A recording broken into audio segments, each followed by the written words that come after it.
Important update about YouTube playlists. Hey everyone. We've received many messages asking why our YouTube playlists aren't showing up. Do we create YouTube playlists? Yes, we absolutely do. So why can't you see them? Honestly, we're not sure. We've been in contact with YouTube support for several months now, but we still haven't received a clear answer or solution.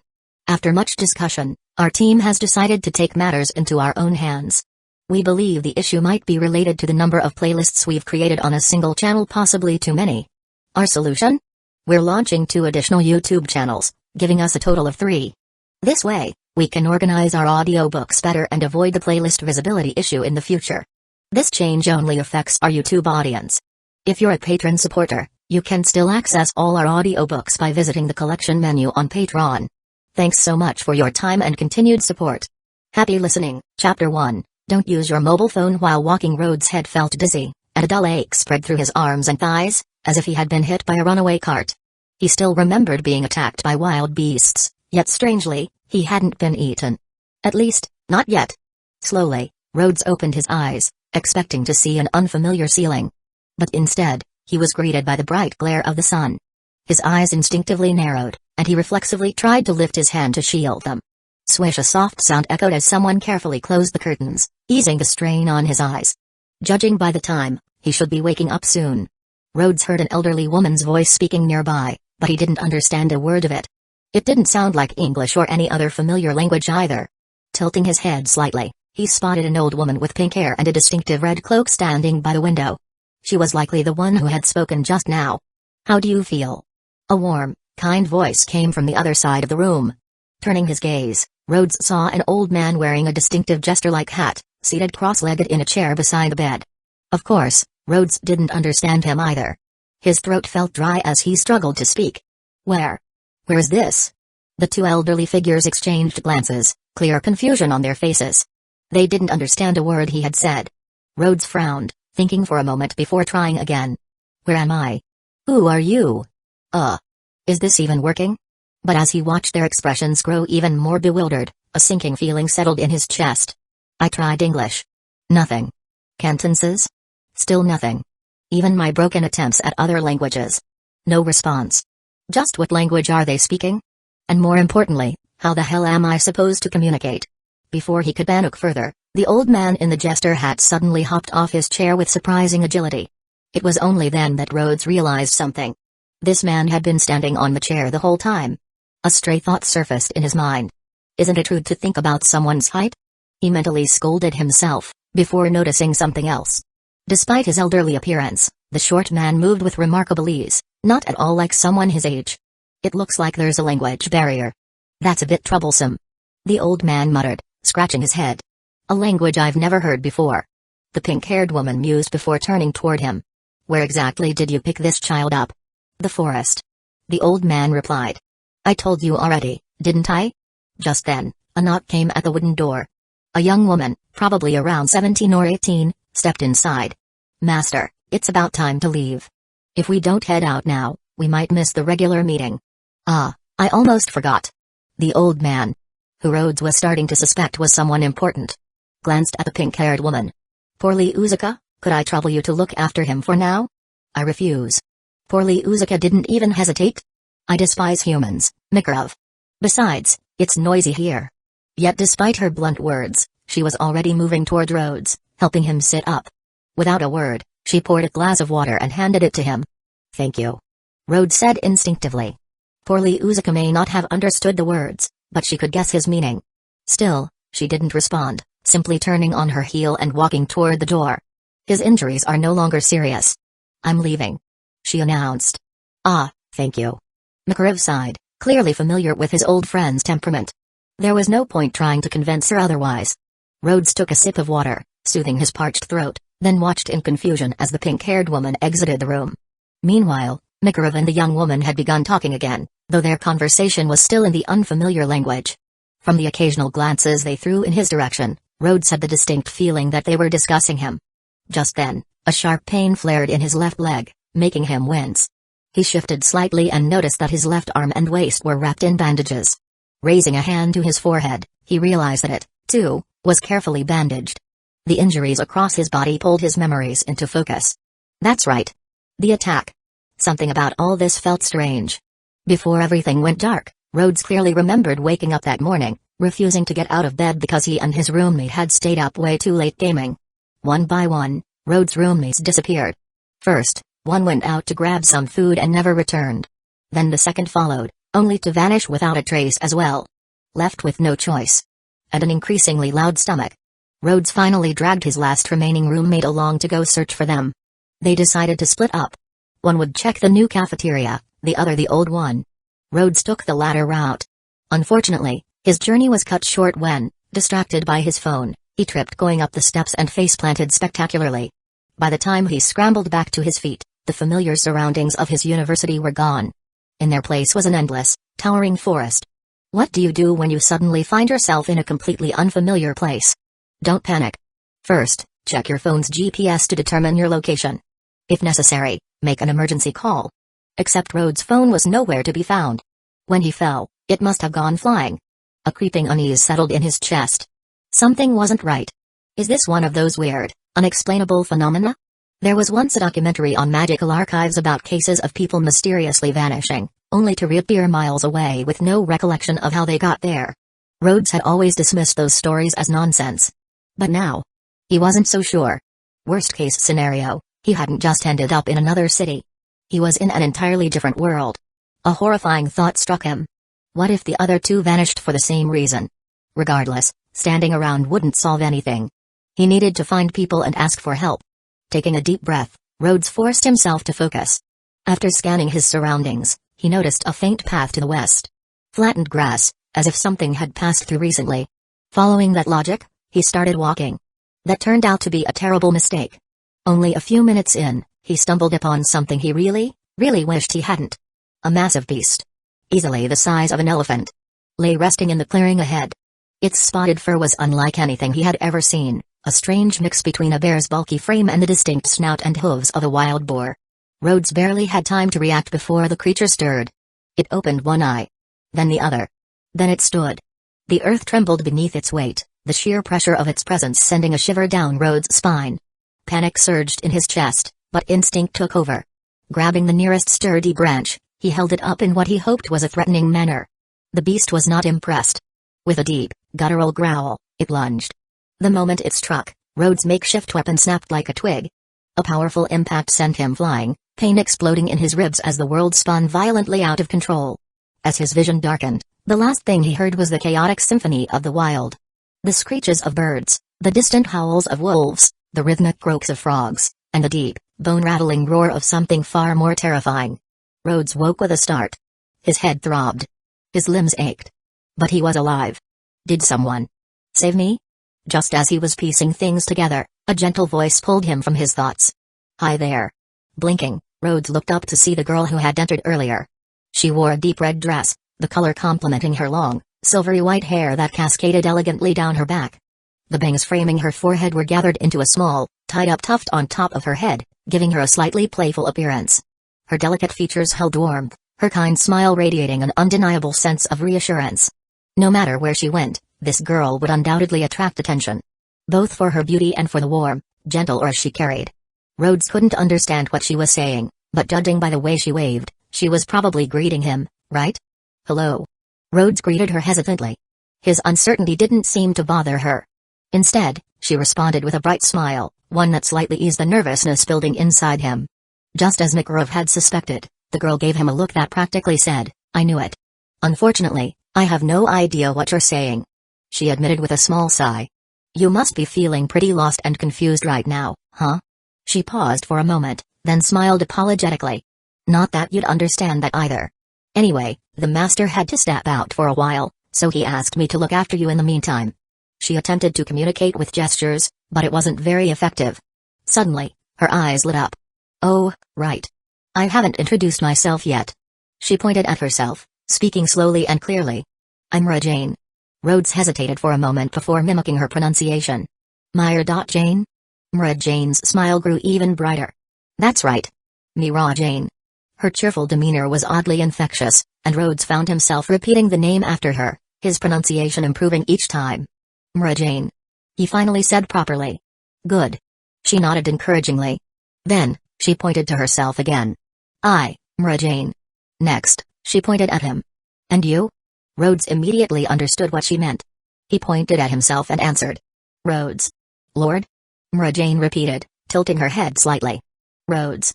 He corrected himself, mimicking the way she had adjusted his pronunciation earlier. It wasn't much, but it was a start. With a warm smile, Mara Jane extended her hand. Nice to meet you, Rhodes. Rhodes hesitated for a moment before gently clasping her fingertips. Nice to meet you, Mara Jane. He had tried to repeat the phrase exactly, but he stumbled over the words, failing to grasp their full meaning. Then, grr. Rhodes' stomach let out a loud and very inappropriate growl. He stiffened, awkwardly holding his stomach, unsure of what to say. Mara Jane giggled knowingly. I understand that language just fine. Wait here for a moment. She motioned for him to stay put, then turned and left the room.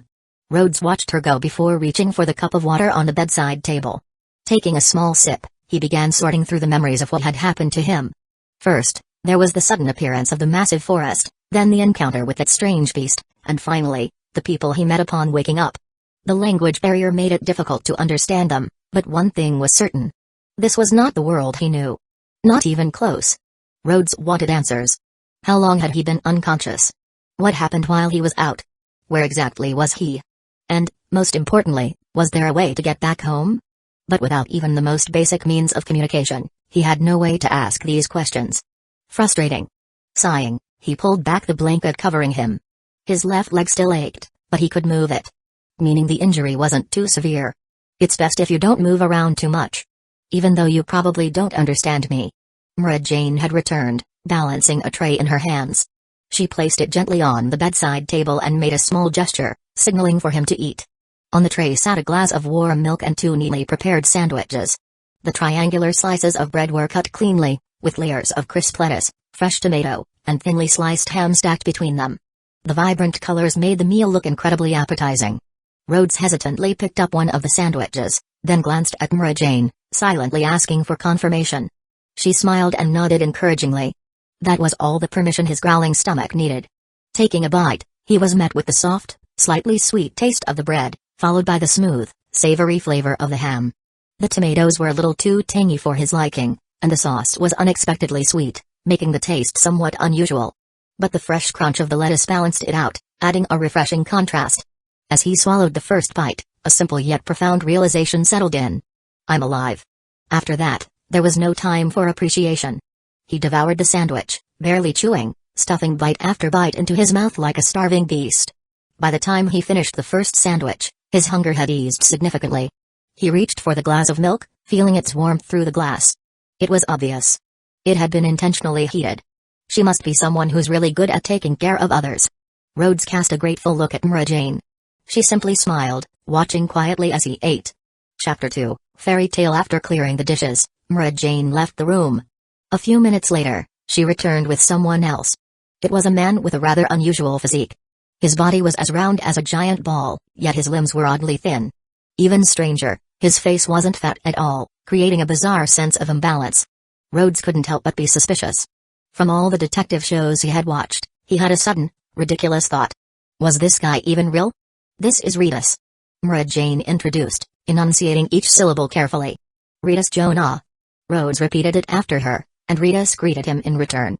By this point, Rhodes had noticed something odd. Every single person he had met since waking up had a strikingly unique appearance. Their features and styles were so distinct that it was impossible to forget them. Ritas, noticing Rhodes' confusion, suddenly pulled out a paintbrush and sketch pad. Then, to Rhodes' complete shock, he started drawing. On his own round belly. The first sketch was of Rhodes, followed by a smaller figure of the old man from earlier. And then, the drawing suddenly sprang to life. Rhodes' eyes widened as the little figures jumped off Rita's body and started moving on their own. Wait, what? He blurted out. Did I just walk into a magic storybook? The scene continued to unfold. Ritas kept drawing, and a forest appeared. 2 tiny figures were placed within it. The sketched version of Rhodes collapsed onto the ground. The old man reached out, picked him up, and carried him away. Next, the pink-haired woman entered the scene, tending to Rhodes with medicine. After that, Rhodes woke up, and then Mara Jane appeared, just like in real life. Rhodes sat there in stunned silence. It finally made sense. Ritas was using his magic to visually explain what had happened. It was an incredibly effective way to communicate. But at the same time, it was completely insane. If this isn't some kind of high-tech hologram projection, then it has to be magic, Rhodes thought to himself. The tiny, animated figures finished their reenactment and, with a simple wave of Rita's brush, melted into colorful puddles before flying back onto the sketch pad. Ritas then flipped through his drawings and pulled out a few sheets, handing them to Rhodes. The first was a map. It clearly marked the dense forest where Rhodes had been found, as well as his current location. The second was a detailed sketch of a wooden building, which seemed to be the very house he was in now. The third, however, was a large group portrait. Rhodes stared at it for a long time. He easily spotted Makarov, Mara Jane, and Ritas among the crowd. Then his eyes drifted further. His breath caught. Natsu. Ursa. Gray. Fairy tale? Rhodes murmured in disbelief. It seemed impossible, but the truth was staring him right in the face. Now everything made sense. The giant beast he had encountered, Rita's magic, the wild variety of colorful hair and striking features of the people he had met so far. This really was the world of fairy tale. But of all places. Why here? If he had been thrown into One Piece or Naruto, he would have had a better grasp of what was happening. But fairy tale? His knowledge of this world was practically non-existent. The only reason he even recognized Natsu, Ursa, and Gray was because his roommate had plastered fairy tale posters all over their dorm room. Other than them, Wendy, and Lucy, who weren't in the picture. He barely knew anything about this world. Mara Jane tilted her head as she observed his reaction. What's wrong? Do you recognize someone in the picture? Rhodes looked at her but didn't respond right away. Mara Jane sighed. Oh, right. I forgot again. She smiled apologetically. If only Levi were here. She might actually be able to understand what you're saying. Ritas thought for a moment. Can't you use Warren's magic to communicate with him? Mara Jane shook her head. Even Warren's telepathy magic only transmits thoughts. If he doesn't understand the language, it won't make a difference. Ritas nodded in understanding. Then, why don't we just teach him our language directly? Mara Jane nodded. This is the only option for now. It might not be the most efficient, but hopefully, Levi can find another way. If you need my help, just say the word. Ritas said, raising his paintbrush as if to demonstrate. His animated illustrations could bring any lesson to life, turning them into three-dimensional animations. Well, I'll be counting on you then, Ritas. Rhodes' literacy lessons began soon after. His emotions were complicated. Even if he could return to school, what would he even do? He was stranded in a world where giant monsters roamed freely, and luck might not save him the next time he ran into one. For now, there was no point worrying. Since these people seemed friendly and willing to help, he decided to follow their lead. Besides, if they were friends of the protagonist, they were probably trustworthy. Once he realized they wanted to teach him how to read and speak, Rhodes became more proactive. No matter what he planned to do next, the first step was solving the language barrier. Mara Jane pulled out a textbook from somewhere. A children's literacy book, judging by the simple letters and illustrations.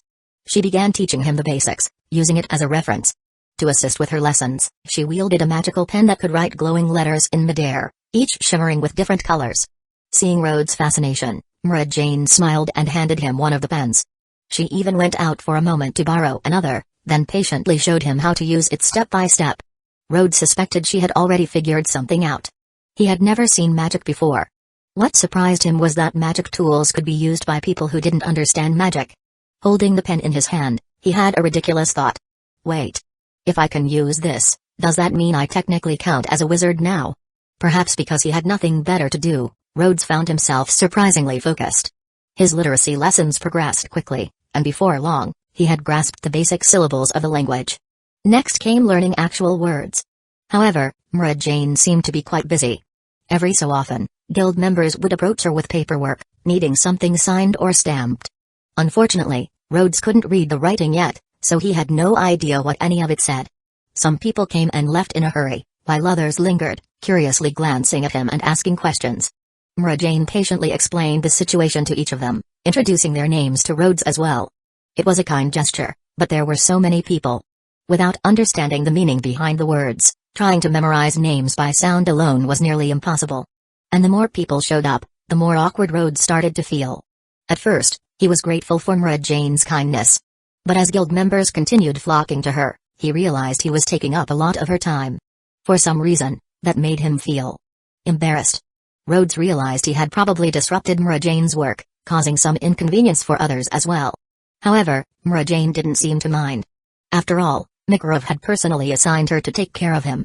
Besides, guild members were only coming to her for task registrations, and the infirmary wasn't far from the main hall. Once people understood the situation, they didn't seem to care too much. You. I. Mara Jane patiently taught Rhodes word by word, and he followed along like a child learning to speak for the first time. She pointed at her eyes. Eyes. I. Look. As Rhodes repeated the words, he found himself staring into Mara Jane's eyes. At first, he thought her pupils were black, but upon closer inspection, he realized they were actually a soft shade of light blue. Her signature double eyelids made her eyes look big and expressive. Her eyelashes weren't particularly long, but they were perfectly balanced, enhancing her natural beauty. Her eyebrows had a gentle downward curve, giving her a warm and kind appearance. Yet, the slight droop at the corners of her eyes carried a hint of melancholy. But when she smiled, her eyes curled into delicate crescents, making her look even more approachable. Rhodes? Ah. Sorry. Rhodes quickly snapped out of his daze, realizing he had been staring. It's fine. Mara Jane reassured him with a gentle smile. Looks like we've been at this for a while. She checked the time before rising to her feet. Wait here for a moment. I'll get some food. She repeated the phrase again while gesturing, making sure Rhodes could understand. Rhodes managed to pick up a word or two, and by following her gestures, he could roughly guess her meaning. Only then did he notice how dark the sky had gotten. Without realizing it, he had spent half the day in what felt like an extended foreign language class. Back in school, language lessons always felt slow and tedious. But now, time had flown by. Maybe it was because he really had nothing else to do. The second meal he had in this world turned out to be a large bowl of steaming ramen. The bowl itself was white porcelain with strange red patterns decorating its outer rim. The chopsticks were simple, brown, and judging from their texture and weight, likely made of ordinary wood. But the real focus was the contents of the bowl. Thin noodles glistened in a rich broth, topped with dark red slices of pork, a soft poached egg with a golden yolk, fresh green cabbage leaves, and finely chopped scallions. The beautiful presentation alone was enough to whet his appetite. Rhodes picked up his chopsticks and lifted a generous portion of noodles, but after thinking about it, he loosened his grip, leaving only half. He didn't want to look too messy while eating. Blowing gently on the steaming noodles, he inhaled the savory aroma. His mouth watered before he even took a bite. As soon as the noodles touched his tongue, he was instantly impressed. The texture was firm yet smooth, bouncy but not tough. Whoever had made these noodles knew exactly what they were doing. Still, he couldn't help but think. This would be perfect with a bit of garlic. Not that it mattered. The soft, juicy, slightly sweet pork balanced out the flavors beautifully. The poached egg was cooked to perfection. One bite into the yolk gave him one taste, but letting the other half soak into the broth gave him another. Between bites, he added a piece of tender yet slightly crispy cabbage, clearing his palate before diving back in. Before long, Rhodes had forgotten all about eating with manners. He slurped down the noodles enthusiastically, savoring every bite. Once he finished, he didn't forget to take a few sips of the clear broth. It was pure, light, and comforting. Seasoned just right. With a satisfied sigh, he set his chopsticks down. A thin layer of sweat had formed on his forehead, and the lingering warmth in his belly filled him with a deep sense of happiness. That was amazing. Thank you. As long as you liked it. Mara Jane chuckled as she placed a glass of water on the bedside table and took away the empty ramen bowl. When Mara Jane returned, she was carrying a small bag. Beside her stood a large man. He wore a dark blue high-collared coat, and through the open collar, Rhodes could see a tattoo on the left side of his neck. It was the same emblem that had been on the ramen bowl earlier. Only in black. That's when Rhodes finally realized. It was the fairy tale guild mark. Come to think of it, he hadn't noticed if Mara Jane had one. This is Elfman, my brother. Mara Jane introduced. Rhodes took in the man's features. Elfman had a scar at the corner of his right eye, giving him a slightly intimidating look, even though he wasn't trying to appear menacing. Rhodes committed his name to memory but didn't immediately understand the word brother. Still, given Elfman's expression and the fact that he had the same white hair as Mara Jane, it wasn't hard to figure out. They were siblings. Chapter 3, Where's the person who is attacked by a dragon? Elfman arrived, pushing a wheelchair. Under Mara Jane's instruction, he helped Rhodes into the wheelchair and began pushing him around the guild for a small tour. Rhodes felt like he could probably walk on his own, but his left leg still ached. Since it was a kind gesture, he decided to accept it. The first place Elfman took him was the bathroom. Rhodes felt a little awkward but appreciated the thoughtfulness. He did, in fact, Need to take care of some necessities. The guild was fully equipped with everything one might need. Bathrooms, showers, an infirmary, a library, and even a kitchen. If necessary, someone could easily live here as their home. Afterward, Elfman wheeled Rhodes through the corridor and brought him to the heart of the guild's activity. The mission hall, which also doubled as a tavern. The hall was spacious, with over 20 long tables in the center, round tables along the edges, and a row of stools lined up at the front bar. The space was large enough to accommodate hundreds of people drinking and celebrating together.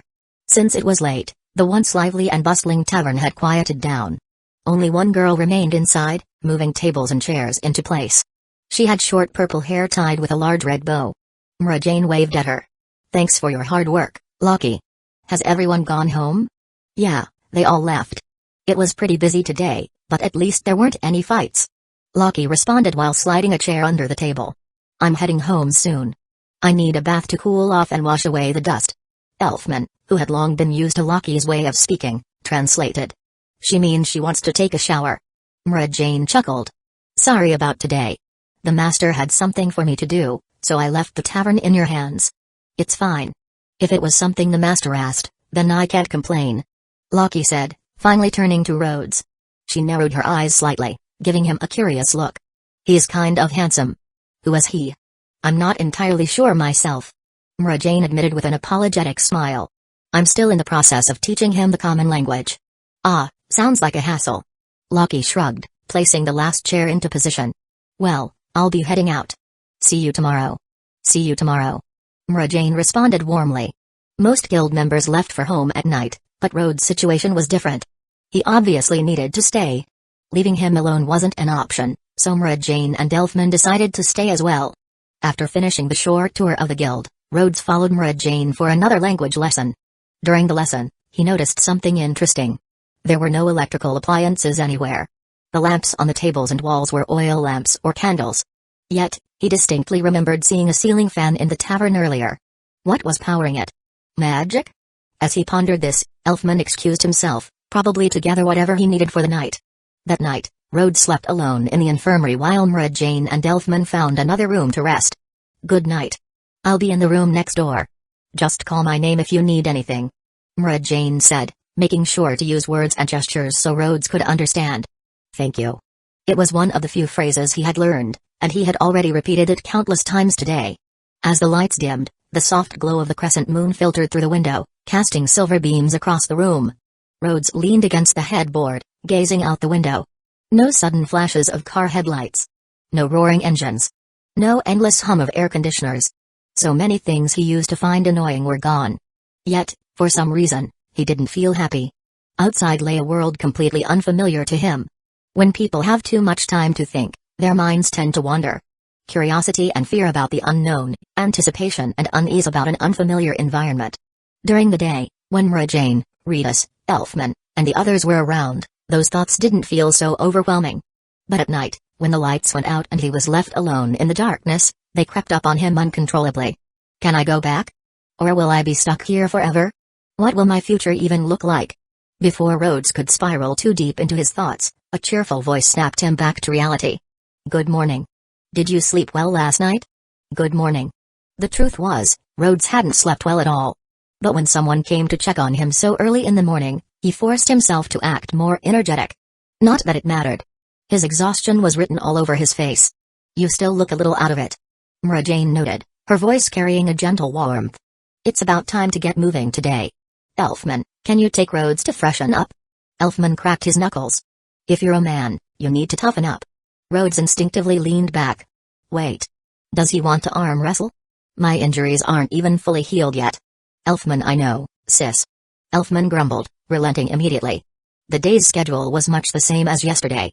Eating, drinking, studying, and struggling to communicate. But today, Rhodes could walk. His left leg was still stiff, but at least he could make his way to the tavern on his own. He took a seat at the counter, quietly watching the guild's morning routine unfold. As the sun slowly rose, the guild came to life. Some members ordered breakfast and chatted with friends, while others gathered near the notice board, scanning the requests posted on it. Every now and then, someone would tear off a paper, register the mission with Mara Jane, and rush off. Some people simply stood around, observing the chaos. Ritas, whom Rhodes had met the day before, arrived early, setting up his easel and carefully mixing colors before beginning a new painting. Meanwhile, Mara Jane worked effortlessly, carrying plates, wiping down tables, and registering missions. All while maintaining her usual sunny smile. She paused to chat with guild members here and there, adding to the lively atmosphere. Whenever she had a spare moment, she would come over to teach Rhodes a few more words. Rhodes watched the people coming and going with curiosity, listening to conversations in the hopes of catching something familiar. But most of the time, it felt like watching a foreign movie without subtitles. He was starting to pick up on patterns in the language, but fully understanding was still a challenge. Even though many of the guild members had distinct appearances, he couldn't recognize any of them. At least, not until the door suddenly slammed open. A young man with spiky, cherry-colored hair burst into the hall with a loud yell. "Old man. Where's the dragon? Where's the person who got attacked by the dragon? Natsu, stop making so much noise this early in the morning. Quit talking nonsense, Mikao." Natsu shot back at the middle-aged man with short purple hair. "Just tell me already. Where's the old man? And where's the guy who got attacked by a dragon?" A small blue cat followed closely behind Natsu, leaping onto the table with ease. Turning toward another middle-aged man with a crew cut and a pipe in his mouth, the cat explained in a cheerful tone, Natsu overheard that the master rescued someone who was attacked by a dragon, so he rushed over right away." "Dragon? Are you sure about that?" Wakaba exhaled a ring of smoke, frowning slightly. "All I heard was that some massive beast rampaged through the eastern forest and tore down a whole stretch of trees. That's it." Natsu slammed both hands on the table and leaned forward, his voice filled with excitement. "So what happened? Did the dragon show up? Did the old man fight with it?" "How would I know?" Wakaba shrugged. "The master left yesterday for the guild meeting. Doesn't seem like he was in a fight. But he did bring someone back." Mikao added, nodding toward the front counter. He casually pointed his thumb at Rhodes. "That'd be him. He was pretty banged up yesterday." "Hey, wait." Before Mikao could finish his sentence, Natsu had already dashed across the room. Rhodes stared at Natsu. Sakura-colored hair, a checkered scarf, and a black coat. There was no mistaking it. So, this was the Natsu Draniel. Once again, the reality of his situation settled in. On one hand, he felt somewhat relieved. He recalled a conversation with his roommate, Tatsuya, who once mentioned that fairy tale had a happy ending. There was even a joke that the fairy tale battle theme made its characters nearly unbeatable. As long as he stayed here, he probably didn't have to worry too much about his safety. But on the other hand, this confirmed it. There was no denying it anymore. He was in an entirely different world. Even though he knew the names of a few people, he was still surrounded by complete strangers. By now, Natsu had reached the counter and was standing right in front of Rhodes. His expression was eager, and he was speaking. No, shouting something at him. But Rhodes didn't understand a single word. Seeing his confusion, he instinctively turned to Mara Jane for help. Mara Jane, who had been standing beside him, quickly stepped in. "Natsu, calm down. Rhodes is still struggling to understand our language." Natsu froze. "Huh? You mean he can't speak?" Mara Jane nodded. "It's possible that the language and writing from his homeland are completely different from ours. He's already working hard to learn." "You've gotta be kidding me." Natsu groaned, clenching his fists in frustration. "We finally got a lead on a dragon, and now this happens? Natsu, your face is way too intense." Mara Jane scolded playfully, motioning for him to relax. "You'll scare him at this rate." Taking a deep breath, she continued. "Try asking Ritas for help. If that doesn't work, we'll just have to wait for the master to return. Or maybe Levi can help when she gets back." Chapter 4, Lost in Translation. Until now, Natsu didn't have the patience to wait for Makarov or Levi to return. The moment he heard that Ritas might be able to help, he immediately dragged him over. With Rita's illustrations, Mara Jane's patient gestures, and her soft-spoken explanations, Rhodes finally managed to understand what they were asking. But he really hadn't seen a dragon. All he had encountered was a massive spotted bear with the features of a pig. And that thing had nearly killed him. Wait.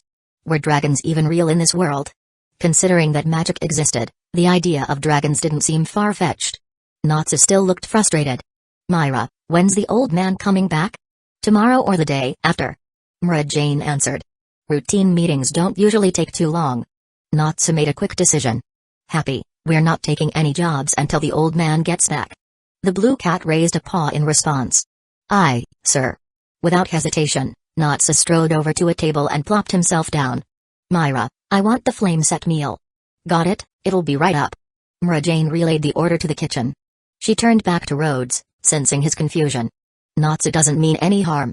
He just gets impatient sometimes. Rhodes nodded. Even though he didn't fully understand the situation, it made sense that the protagonist of a shonen manga would be impulsive and hot-headed. At that moment, the blue cat suddenly stood up on the table and raised his paw. "Myra, I'll have a grilled fish." Rhodes' eyes widened in shock. "The cat talks?" Mara Jane giggled. "Happy isn't an ordinary cat." Rhodes slowly nodded. A talking cat wasn't too surprising in a world with magic. But his understanding of this world was challenged once again when Loki brought out Natsu's meal. On the tray were 2 plates and a cup. At first glance, the food seemed normal in shape. But there was one very big problem. They were all on fire. Rhodes stared at the burning dishes in disbelief. Mara Jane gently explained. "That's flame pasta, flame fried chicken, and a flame drink. They're prepared with a special cooking method." Rhodes barely had time to process her words before Natsu casually grabbed a handful of fire with his bare hands and stuffed it into his mouth. Rhodes nodded slowly. "I guess it's normal for food in a magic world to be a little different?" Mara Jane noticed his reaction and smiled knowingly. Rhodes had no idea that, in reality, only Natsu was capable of eating something like this. As time passed, Rhodes met more guild members. Each more unique than the last. He witnessed different kinds of magic, some practical, some bizarre, and some outright ridiculous. At one point, he even saw a full-blown fight break out. It had started because of Elfman and Natsu, and before long, a quarter of the tavern was caught up in the chaos. To Rhodes' surprise, Mara Jane didn't seem concerned in the slightest. She simply stood by with a warm smile, calmly asking Rhodes to step back while the brawl escalated. Rhodes couldn't help but question his initial impression of her.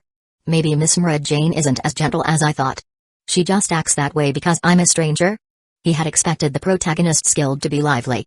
But this was way too lively. Time passed in a strange mix of calm and unease. For Rhodes, there was little to do besides continue learning the language and observing the daily life of the guild. That is, until the afternoon of the 3rd day after his arrival. Things finally changed. Makarov had returned. And he wasn't alone. With him was a blonde, handsome man who immediately drew attention. A group of excited girls quickly gathered around, their voices rising in excitement. "It's Hibiki from Blue Pegasus. The Hibiki, who ranked first on the mages I want as my boyfriend list. He's so dreamy." Hibiki responded to their admiration with a charming smile, pressing his index and middle fingers together in greeting. His effortless charisma sent the crowd into another round of squeals. Across the room, a bespectacled man in a green jacket visibly panicked at the attention Hibiki was drawing. Hoping to avoid comparison, he quietly slipped out of the guild while everyone was distracted. Mara Jane, balancing a tray in one hand, welcomed them with a warm smile. "Welcome back, Master. You must be exhausted from the trip." As Makarov stepped further inside, various guild members greeted him one after another. Natsu, however, wasted no time. He rushed forward with urgency. "Old man. You're finally back. I need to ask you something." Makarov held up a hand to stop him. "I already have an idea of what you're going to ask, but now's not the time to explain. Give me a moment." Natsu scowled but didn't push further. Though clearly frustrated, he chose to hold back. At least for now. Makarov turned to Mara Jane. "How's the kid doing?" Mara Jane glanced at Rhodes. "His name is Rhodes. His injuries have healed well, but communication is still a challenge. I've been teaching him the common language, but it's going to take time." Makarov nodded approvingly. "You've done well. But I have a faster solution." He turned to Hibiki, who was still surrounded by his admirers, then glanced back at Mara Jane.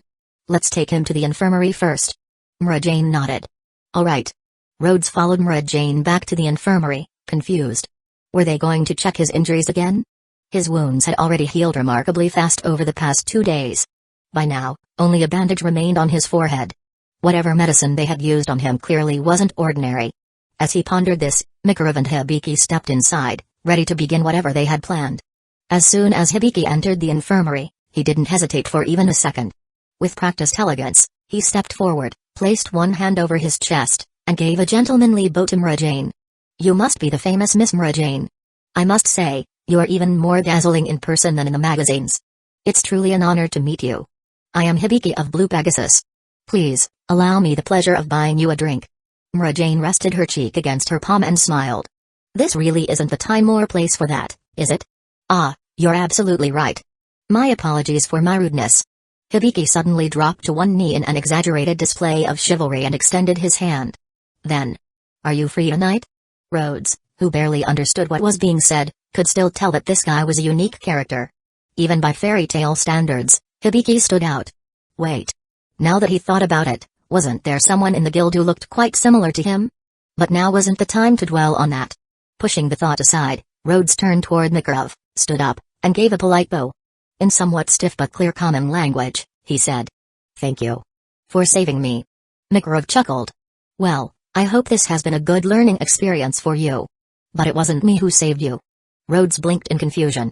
Before he could ask, Makarov's right hand suddenly stretched outward and grew in size, grabbing Hibiki's entire upper body in his palm and yanking him closer. Rhodes' jaw nearly dropped. Old man Luffy? Wait. Old Choji? Makarov's grip tightened slightly as he scolded. I called you here for a reason, Hibiki. Not to flirt with the girls in my guild. Hibiki, once released, brushed off his jacket and ran a hand through his hair, as if restoring his handsomeness to its peak form. I understand the assignment. He nodded, exuding confidence. You need me to help him grasp the basics of the common language as quickly as possible, correct? Exactly. Makarov affirmed. And without damaging his body in any way. Naturally. Hibiki assured him.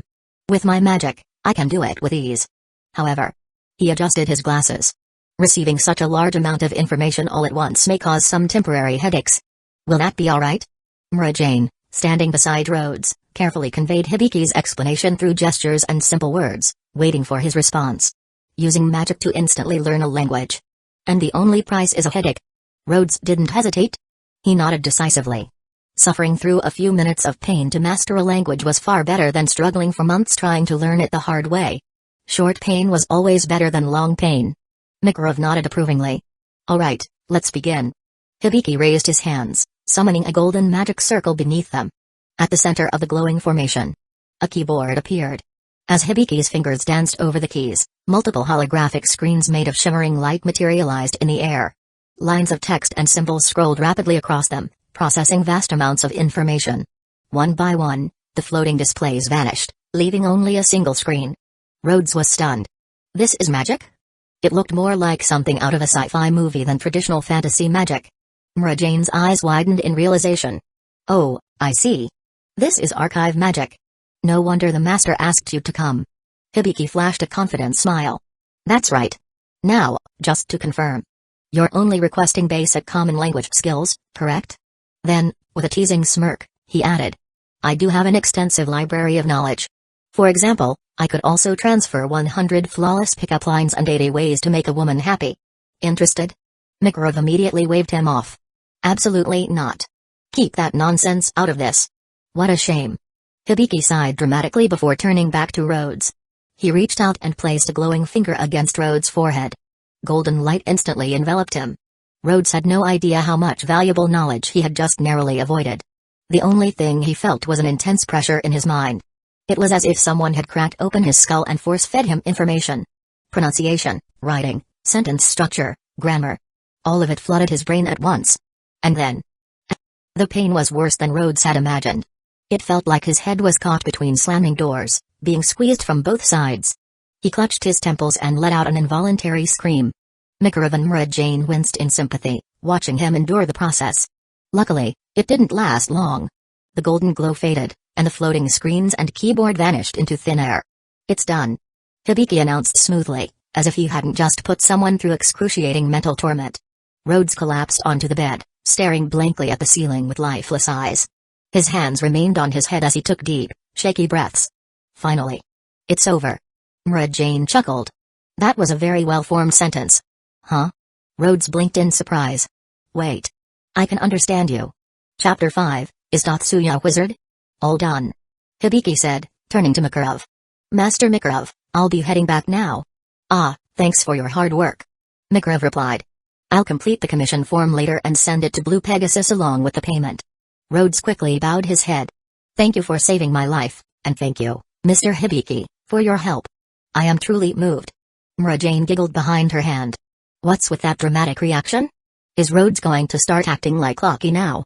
How interesting. Makarov glanced at Hibiki, his expression questioning what was going on. Ah, well. Hibiki rubbed the back of his neck. Since the knowledge was forcefully implanted, it takes a bit of time for the brain to fully process everything. He sighed. So, for a while, he might occasionally say things in a weird or awkward way. You can either help correct him little by little. Or, if you'd like, I can return once my magic has improved to refine the process. No. Absolutely not. I respectfully decline. Rhodes shook his head quickly. He definitely didn't want to go through that splitting headache again. Knowledge learned through experience was always more solid anyway. And it's definitely not because I'm afraid of pain. Makarov chuckled and nodded. Alright, then. The commission is complete. Mara Jane walked Hibiki to the door, and just as Rhodes was about to leave as well, Makarov called out to him. Rhodes, right? Has Myra explained the situation to you? Rhodes turned back and nodded. Well, I only understood parts of it because of the language barrier. He paused before adding. You saved me from the forest, right? Makarov shook his head. No, to be precise, I brought you back from the forest. Rhodes blinked, confused. Wait. The beast that attacked me. Wasn't it you who defeated it? Makarov didn't correct Rhodes' wording for the moment. Instead, he sat cross-legged in the chair beside the bed. Despite sitting, he somehow still seemed taller than when he was standing. Rhodes, feeling it was impolite to look down at the old man, obediently sat on the edge of the bed. Makarov exhaled before speaking. The reason I was there in the first place was because of reports of a monster rampaging through the area. Sightings included strange birds, giant frogs, evil wolves, and even dragons. Rhodes stiffened. Makarov continued. The mayor was worried that if a large group of monsters had appeared in the eastern forest, it could threaten the safety of all of Magnolia. He asked me to investigate. In reality, the main reason Makarov went himself was because poorly Uzuka lived in that forest, and he was concerned for her safety. But by the time I arrived, all I found was the corpse of a porcupine, a forest that had been heavily damaged. His eyes met Rhodes. And you, unconscious on the ground. Rhodes' heart pounded as he absorbed the information. The more he listened, the more he realized just how lucky he was to have survived. Should he thank the porcupine that had launched him away? Makarov folded his arms and asked. What do you remember about the herd? Rhodes shook his head. I don't really remember much. But right before I blacked out, I did hear a lot of strange noises. The forest had been eerily silent before that. Makarov nodded thoughtfully. If Rhodes' memory was accurate, then the monster stampede must have occurred right before or after he lost consciousness. Or, perhaps, Rhodes himself had done something to trigger it. Makarov narrowed his eyes slightly. Then, why did you enter the forest in the first place? I don't know. Rhodes hesitated, struggling to put his experience into words. You might not believe me, but 1 second, I was walking normally. Then I tripped. And when I got back up, I was suddenly there, in the middle of the forest. Makarov hummed in thought, stroking his beard. A sudden displacement. He had heard of such cases before. For example, poorly Uzuka, the very healer who had treated Rhodes, had mysteriously appeared in this world decades ago. According to her, she came from a parallel world called Dadola's. Then there was Natsu. 6 years ago, Natsu had suddenly appeared near the guild. At the time, he could speak but couldn't read. Rhodes' situation was strikingly similar. Except in his case, even the language was different. And more than that. When Natsu first arrived, he had been searching for dragons. And when Rhodes appeared, the legend of a dragon had surfaced as well. Could there be a connection between the two? Makarov suspected that both Rhodes and Natsu had been displaced by powerful space magic. Perhaps by a mage from another continent. I see. I think I have a rough understanding of the situation now. Rhodes blinked in surprise. You believe me that easily? Makarov chuckled. Why wouldn't I? He met Rhodes' gaze with a wise but kind expression. I'm pretty confident in my ability to tell when young people are lying. Rhodes opened his mouth but hesitated. Then, after a moment, he realized. Oh, right. This is a world with magic. In a place like this, his sudden appearance really wasn't that strange after all. Makarov leaned forward slightly. So, what do you plan to do next? I don't have anywhere to go for now. Rhodes admitted. For the past 2 days, he had been thinking about his options. And honestly, staying here seemed like the safest bet. If he left now, he'd risk running into more weird pig-bear hybrids or mystery monsters, and if his luck was bad, he might actually die next time. Fairy Tale was a guild full of mages, and someone like Rhodes, just an ordinary person, probably didn't belong here. But if he wanted to survive, he had no choice but to bite the bullet and ask. Can I stay? Of course. Rhodes blinked. That was too casual. He stared at Makarov, half expecting the old man to take back his words. You don't even know where I come from. Rhodes pointed out. Makarov simply shrugged. Are you willing to tell me? Rhodes hesitated. How could he explain? Where would he even start? Makarov, however, just smiled kindly. Then tell me when you're ready. He rested his hands behind his back, looking out at the guild wall with warmth in his eyes. There are many children in this guild who were once homeless. Some of them couldn't even explain where they came from. Back then, they felt the same uncertainty you do now. But that's exactly why we need companions. Makarov turned back to him, his gaze steady and unwavering. And that's why guilds exist. Everyone here supports each other, grows stronger together, and sees one another as family. That is what a guild is. That is what fairy tale is. For the first time, Rhodes truly understood what fairy tale stood for. It wasn't just a mercenary guild like the ones he had seen in games and anime. It was something more. A place of warmth. A place of belonging. The process of joining the guild was surprisingly simple. Makarov led Rhodes to the front desk, where Mara Jane was waiting. With a smile, she recorded his name onto the list of official guild members. As if it were the most natural thing in the world. This is Magnolia City. Makarov explained as they walked.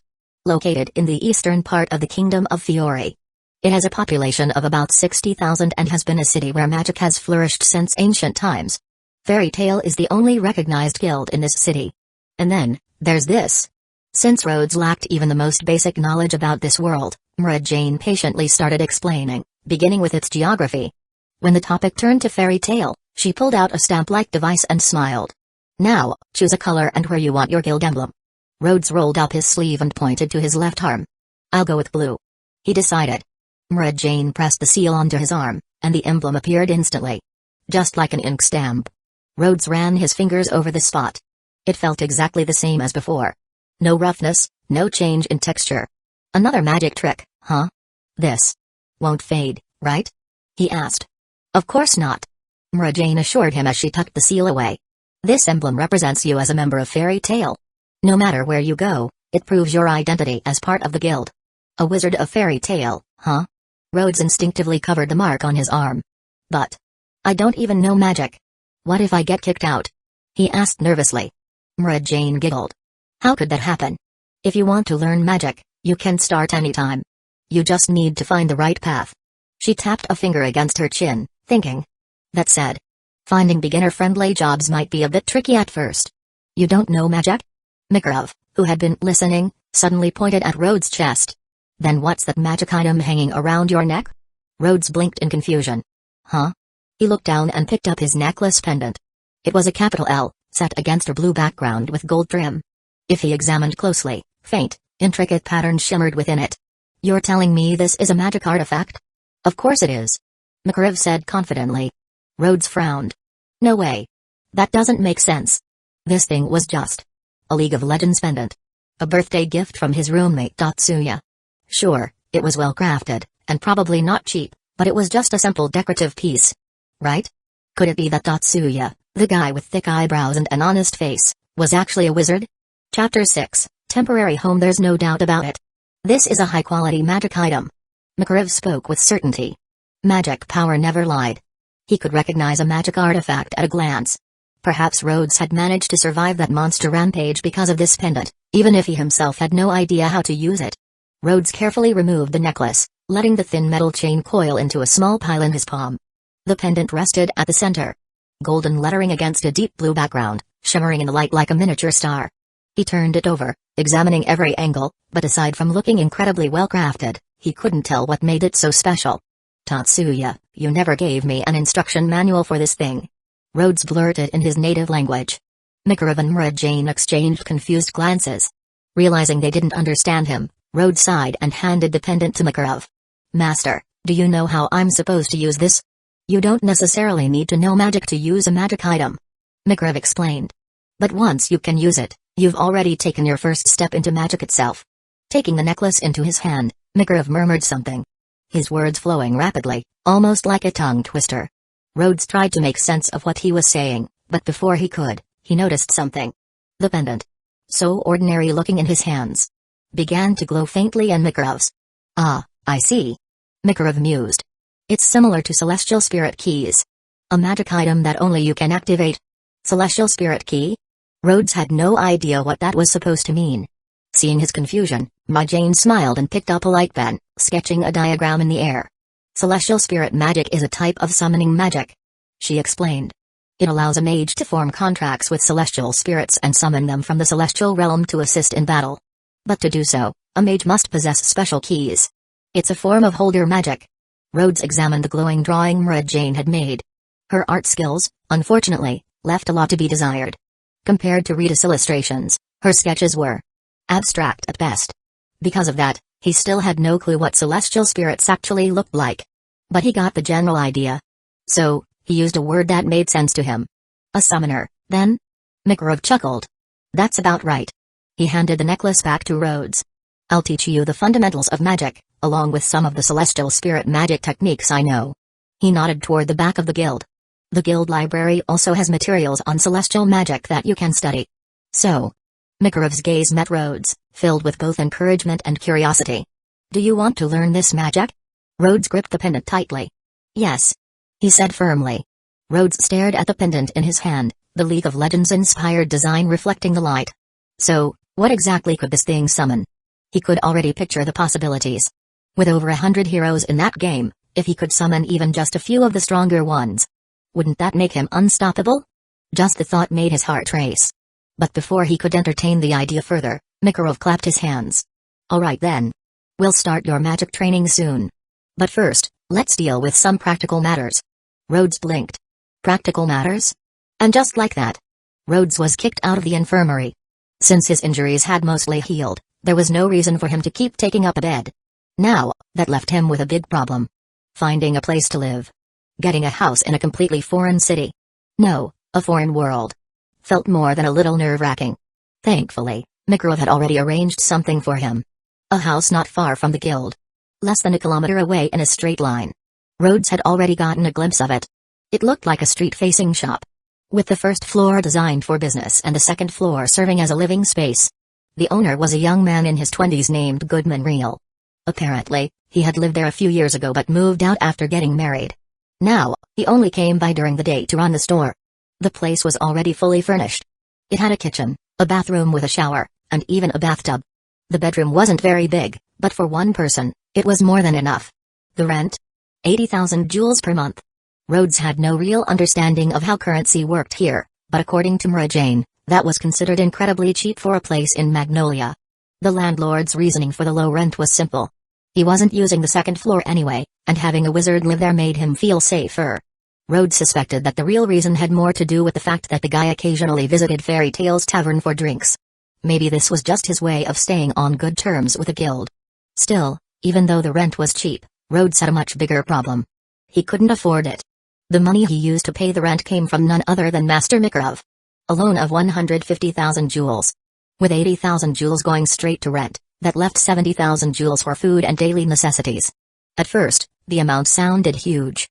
But when Rhodes got a look at the currency itself, he realized. The bills were in thousands and tens of thousands. Yeah. No way this had the same value as real-world currency. But the more he thought about it, the more uneasy he felt. Wait. I've been living off the guild's food and medicine for days, haven't I? And not the cheap stuff, either. Those medicines healed me way too fast to be anything but expensive. Then there was Hibiki's payment. Magic-assisted language learning definitely didn't come free, right? But at the time, he had been too out of it to ask how much it cost. And now? He was officially in debt. Who the hell goes broke right after getting ice-kai'd? With very mixed feelings, Rhodes set out to buy the essentials. A quick stop at a nearby store, and he picked up basic toiletries. Towels, toothbrush, toothpaste, soap, and shampoo. That alone cost him nearly 2,000 jewels. Then came the real necessities. Bedsheets, pillows, a blanket. Another 20,000 jewels, gone just like that. Rhodes stared at his thinning wallet. Will 50,000 jewels be enough for food for an entire month? He thought back to Natsu's flame-set meal. That thing cost over 1,000 jewels. Normal food was probably cheaper, but still. If worst came to worst, he'd just have to cook for himself. With that in mind, he decided to set 20,000 jewels aside for clothes. Better safe than sorry, though, so he cut the budget in half. Having an extra 10,000 jewels for emergencies sounded like a very good idea. At least it's summer right now. He muttered, briefly relieved. Then it hit him, he'd probably need a mosquito net. And just like that, his remaining wealth shrank even further. After a long afternoon of shopping, Rhodes finally managed to get everything he needed and lugged it all back to his new place. By the time evening rolled around, he decided to head over to the guild for dinner. Compared to the lively chaos of the daytime, the guild was noticeably quieter now. Most of the remaining members were here to grab dinner, just like him. A few others were slumped over the tables, completely wasted. Some were snoring, others were still drinking, and a few were locked in heated debates, their faces red as they argued over who knows what. From the looks of it, things were one wrong word away from a full-blown fight. Rhodes quickly scanned the guild hall. That fire-breathing interrogator from earlier, Natsu, was nowhere to be seen. Looks like he had already gotten his answers from Master Makarov. At that moment, Mara Jane gracefully set down a tray filled with plates and cups onto a table before turning toward Rhodes with a warm smile. "Rhodes, you're back. Did you finish settling into your new place?" "More or less." Rhodes nodded. "I figured I'd grab dinner here." "That's okay, right?" "Of course. What would you like to eat?" Rhodes glanced at the plates coming out of the kitchen, spotting someone eating a particularly delicious-looking dish. "I'll have whatever that guy just ordered." "It looks good." Mara Jane's smile widened. "All right. One super devil spicy curry." Then, she turned toward the warrior at the other table, pumping her fist in encouragement. "Make sure you finish what you started." Rhodes froze. "Wait. What did she just say?" Wait a second." He quickly waved his hands to stop her. "Super what now?" Mara Jane blinked innocently. "Curry rice." "And before that?" "Oh, just super devil spicy." Rhodes slowly raised a hand. "I really don't think the words just and only are supposed to be used that way." Mara Jane tilted her head and gestured toward the man who had ordered before him. "It's fine. See? He's enjoying it." Rhodes turned to look, only to immediately regret it. The guy's entire face was red, sweat dripping down his forehead, eyes watering. And worst of all, he was literally breathing fire. "He's breathing fire." Mara Jane giggled. "Oh, I thought you'd like it." Rhodes was already shaking his head. "I beg you." "Absolutely, without a doubt, no exceptions. Please change my order to something normal." "What a shame. I was really looking forward to seeing your reaction." Mara Jane giggled, her playful tone making it clear she definitely found this entertaining. With that, she gracefully turned and walked off, leaving Rhodes utterly bewildered. Was she teasing him? Yesterday, she had been so gentle and kind, taking care of him like a big sister. But now, she was openly messing with him? Was it because she didn't need to look after him anymore? Rhodes sat there in silence, his emotions thoroughly mixed. "Please bring back the general, considerate Mara Jane." Chapter 7, Money. The moment the plate was set down on the table, a wave of warm, savory fragrance filled Rhodes' nose. The scent of curry, mixed with the gentle sweetness of high-quality rice, made his stomach growl in anticipation. He picked up his spoon and took in the sight before him. On the left side of the plate was a deep brown red curry, filled with tender cubes of beef, soft chunks of potato, and vibrant pieces of carrot. On the right, a mound of perfectly steamed white rice, looking even more pristine in contrast to the rich sauce. The colors, the textures, the aroma. Everything was so tempting that Rhodes found himself hesitating, unsure of where to begin. That hesitation, however, lasted only a few seconds before his hunger took over. Spoon in hand, he cut right through the middle, scooping up the perfect balance of curry and rice. As soon as it hit his tongue, a medley of flavors exploded in his mouth. Savory, rich, and aromatic, with just the right touch of heat to make his taste buds tingle. The spices wrapped around the tenderness of the beef, while the smoothness of the curry sauce blended seamlessly with the soft, fluffy rice.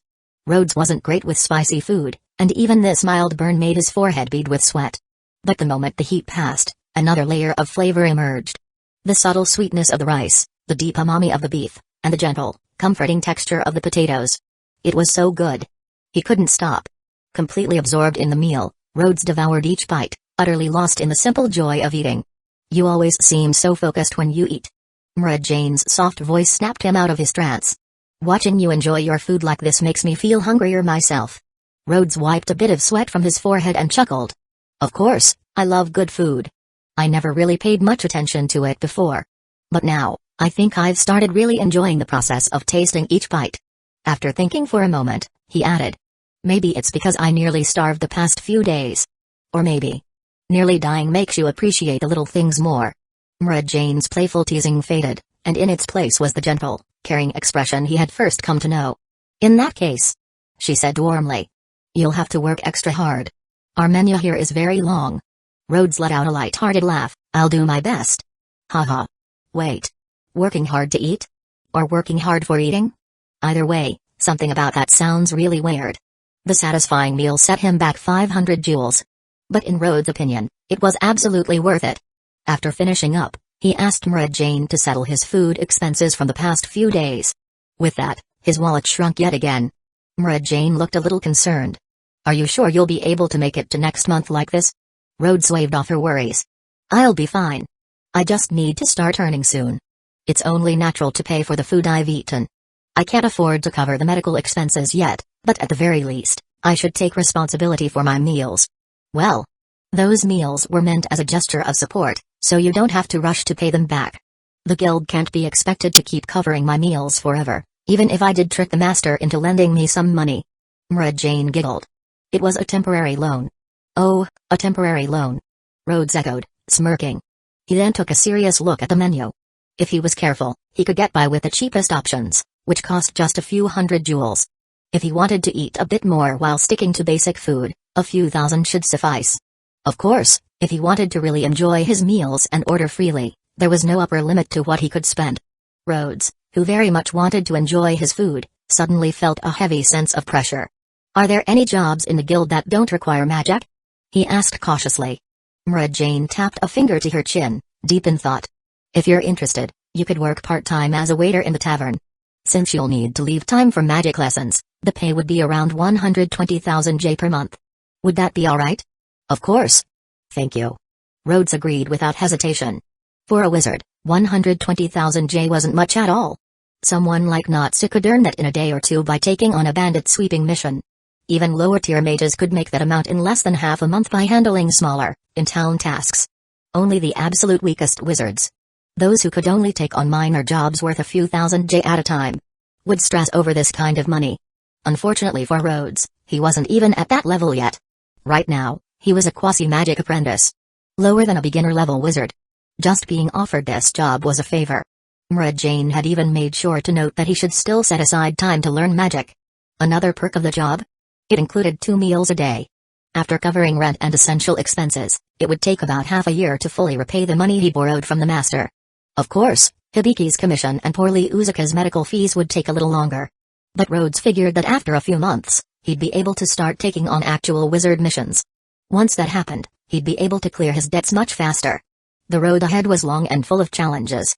But, for now, since he had decided to take the waiter job, he stayed behind that evening to help clean up. The tables and chairs needed to be wiped down and arranged properly, the floors had to be swept, and once it was confirmed that no one was staying behind, the doors had to be locked and the lights turned off before leaving. As Rhodes worked, he was reminded of doing cleaning duty with his classmates back in middle school. After bidding farewell to everyone, the guild members headed home. When Elfman wasn't out on a job, he usually waited for Mara Jane so they could leave together. Rhodes walked with the two of them for a short distance, chatting casually along the way. That was when he learned something shocking. Wait. So Elfman is your younger brother? I always thought he was the older one. Mara Jane lightly brushed her cheek with her right hand, smiling playfully. Oh my, I'm not at the age where I'd be flattered by being called young, you know. She said she wasn't happy, but that persistent smile on her face told a different story. Elfman, on the other hand, looked pleased. A real man should be mature, he declared confidently. Rhodes fell into deep thought. Had he just unintentionally complimented both siblings? Am I the kind of person who's naturally good with words? I don't even know myself.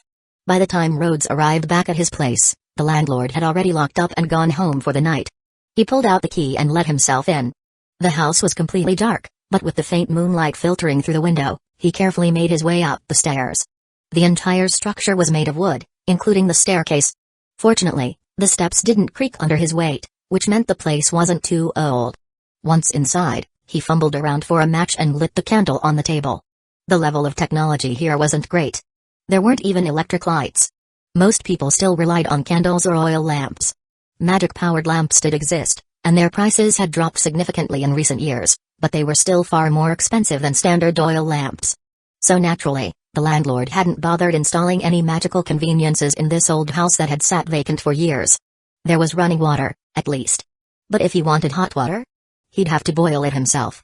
After a quick wash, Rhodes dried himself off with a towel, shivering slightly from the cold water. Maybe I should just use the guild's bathhouse instead. He sighed and glanced around the dimly lit room. Looks like I'll need to buy some appliances in the future. Or, well, what do they call them here? Household magic tools? Money, money. Rhodes muttered to himself, sighing as he walked. Having been thrown into this world under such bizarre circumstances, he now had to worry about something as mundane as making a living.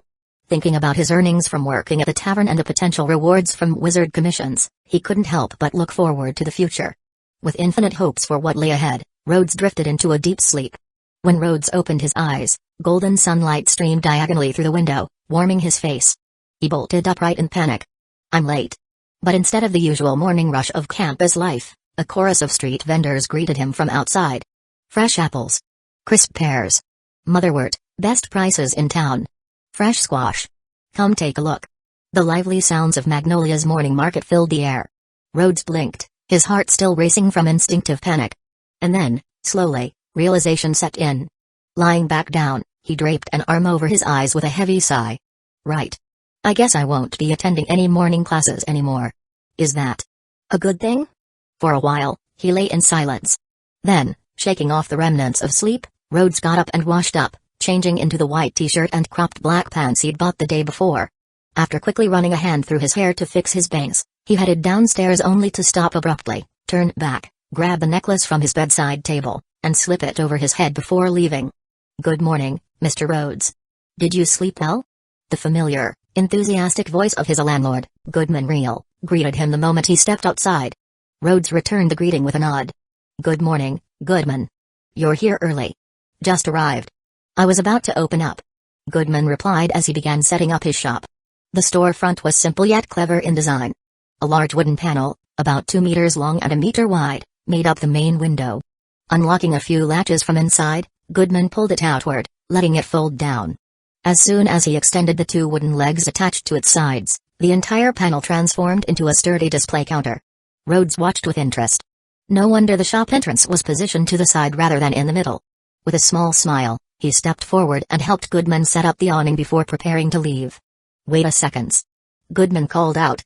Consider this a little thank you gift. He tossed a small object toward Rhodes. Catching it in his palm, Rhodes examined it curiously. It was a wooden charm, no more than 2 or 3 centimeters in size, with delicate engravings that he couldn't quite decipher. A beautifully knotted red cord was looped through the top. What's this? A good luck charm. Goodman said with a chuckle. Just an ordinary trinket, really. I carved the wooden plaque myself, and my wife tied the knot. He scratched the back of his head. I heard wizards sometimes take on dangerous commissions, so... Well, just thought I'd give you something for good luck. Goodman's shop specialized in handmade crafts. Wood carvings, woven accessories, and the like. He must have made this one while preparing stock yesterday. Thank you. Rhodes said sincerely. He thought about mentioning that he wasn't anywhere near ready to take on dangerous jobs yet, but in the end, he simply accepted the charm with care. A warm, quiet feeling settled over him. Perhaps, just perhaps, the loneliness and unease of suddenly being thrown into a new world didn't feel quite as overwhelming anymore. Chapter 8, Open the Door to Another World. Good morning, Miss Mara Jane, Miss Lockie. When Rhodes arrived at the guild, Mara Jane and Lockie were already busy wiping down the tables. Even though they had cleaned them the night before, they had to give everything another wipe down before opening for business. Good morning, Rhodes. Mara Jane greeted him with her usual bright smile. Also, no need for the honorifics. Just call me Myra, like everyone else does. Same here. Just call me Lockie. Lockie chimed in. Myra. Lockie? Rhodes hesitantly repeated, then added somewhat formally. That feels a bit overfamiliar. Myra chuckled and corrected him. That's not the right context for overfamiliar.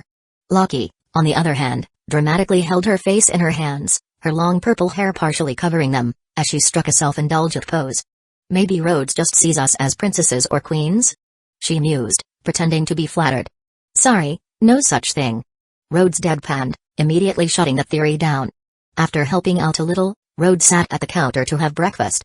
Just a simple combination of milk and sandwiches. It was far cheaper than the curry rice he had the night before, but the taste was excellent. For some reason, though, he couldn't shake the feeling that food tasted even better the morning he woke up at the guild. Maybe it was just because he had been starving back then. Leaning lazily against the counter, Rhodes enjoyed his meal while watching guild members trickle in one by one. The variety of clothing styles in this world was unexpectedly diverse. Some wore traditional cheongsams or tang suits, while others sported Japanese kimonos and yukatas. There were also elegant European dresses and formal tailcoats. Modern casual wear, like what Rhodes was currently wearing, wasn't uncommon either. But beyond that, there were also some truly unique outfits. Like the girl who had just walked in. She had a pair of curved horns on her head, a long tiger print dress with high slits, matching tiger print arm sleeves, and tiger print boots. Complete with soles shaped like tiger claws. She looked like a fierce little tigress, exuding a wild, untamed energy. That's Mickey. Mickey Chicantiger. Myra informed him. She's known as the Ghost Princess. Huh? Rhodes blinked in surprise. Myra's eyes gleamed mischievously. You've been staring at her for a while now. Could it be that? Before Rhodes could protest, she leaned in conspiratorially and offered him some unsolicited advice, clearly enjoying herself. Mickey loves a good fight. If you're interested in catching her attention, just challenge her. If you manage to win, I guarantee she'll start seeing you in a whole new light. Rhodes nearly choked on his milk. No, absolutely not. He had a lot to say about that, but he needed a moment to collect his thoughts. I just thought her outfit was unusual. And isn't everyone here mage? Why do so many people enjoy physical fights? Myra tilted her head curiously. Shouldn't mages be good at fighting? Magic. Rhodes fell silent. Wait. Am I the one with the wrong perception here? Thinking back over the past few days at the guild, he had indeed seen plenty of brawls. People throwing punches, knocking each other around. Just yesterday, he had witnessed Mikhail slam two rowdy guys straight through the floor with a single punch after they overturned a table. Could it be that the mages in this world were all some kind of battle-hardened magic warriors? The morning shift at the guild's tavern was relatively slow, so after Mikhail arrived, Rhodes finally began his first magic lesson. Generally speaking, in order to use magic, you need something called magic power. Mikhail began. Magic power is a special kind of energy, something that exists both within our bodies and in the world around us. When the energy inside us resonates in harmony with the energy in nature, magic is born. But to do this, one needs a considerable amount of mental focus and concentration. Since Rhodes had zero knowledge about magic, Mikhail had to start with the absolute basics. More advanced concepts, things related to emotions, the soul, and the power of the heart, would have to wait until Rhodes made progress in his practice or naturally came to understand them on his own. Do I even have magic in my body? Rhodes asked, his biggest concern gnawing at him. I mean, I'm not even from this world. Mikhail, however, reassured him with a knowing smile. Of course you do. You just haven't learned how to sense it yet. For most common folks, unlocking and nurturing their dormant magical energy is a challenging path. Even though some people have latent magical ability, not everyone can access it without training or an awakening event, like trauma, intense desire, or magical exposure. The journey often begins with methods like meditation, a time-honored practice used to attune one's soul to the flow of ether nano-magic particles, the very essence of magic itself. But for you, we'll try a different approach first. Rhodes straightened up, intrigued. What do I need to do? First, focus on your pendant and try to establish a connection with it in your heart. Then, recite the incantation I modified from celestial spirit magic. Mikhail carefully taught Rhodes the incantation, guiding him through it word by word. Rhodes, like a parrot, repeated each syllable with utmost concentration. Once you've memorized it, give it a try. Here? Rhodes hesitated, glancing around the tavern uneasily. Will it cause any problems? Mikhail chuckled. Don't worry. With your current magic level, you won't be summoning anything too powerful. Even if you could, you wouldn't be able to maintain it. Why does that sound so insulting? Still, since the guildmaster assured him it was safe, Rhodes decided to go ahead with it. Clutching the pendant tightly, he focused his gaze on its golden blue emblem. After a few seconds, he swore he could feel something. A faint, distant connection. Heart pounding, Rhodes began chanting the spell, I am the bridge between two worlds. You, a being from beyond, heed my call and step through the gateway. The pendant pulsed with a golden and blue glow. Magic surged in the air, crackling with energy. Feeling the surge build, Rhodes tightened his grip and called out the final command, open. The gate to the other world. BZZ. A deep, resonating hum filled the tavern as a swirling blue vortex burst into existence before Rhodes. Stars flickered within its depths, their distant glow shimmering like constellations. Beyond the vortex, a chilling breeze howled through what seemed to be a vast, frozen abyss. The whistling winds carried a sense of mystery and danger. Something leaped forth from the portal. The magic light show, combined with the heavy atmosphere, had already drawn the attention of nearly everyone in the tavern. This must be a powerful, legendary creature. Everyone thought so. Rhodes thought so too. But when the vortex vanished, leaving only a small, round, fluffy white thing on the floor, silence filled the tavern. Woo woo woo? The tiny creature let out a confused squeak, its round little body trembling slightly as it took in its surroundings. But before long, the tiny creature locked eyes with Rhodes. Then, without hesitation, it stuck out a big pink tongue, waddled forward on its stubby little legs, and latched onto his calf. Rhodes blinked in confusion, staring at the small, fluffy creature clinging to him. Why does this thing look familiar? Curious, he bent down and gently picked it up, turning it over in his hands for a better look. It had round black eyes, a chubby little body, and soft, fluffy white fur. Almost like a miniature sheep. On top of its head were two curved horns, and its long tongue lolled out of its mouth like an overexcited puppy. Rhodes placed the tiny furball on the counter and hesitantly patted its head. To his surprise, the little creature flopped over onto its back, exposing a pink, heart-shaped belly as if asking for belly rubs. Poro? Rhodes' brain finally caught up, and his eyes widened. This soft, round little creature. He recognized it. Back in Howling Abyss. It was a Poro. Woo woo woo. The tiny Poro let out a joyful squeak, wiggling its little paws in the air, clearly delighted beyond belief. Rhodes stared at it, his expression frozen.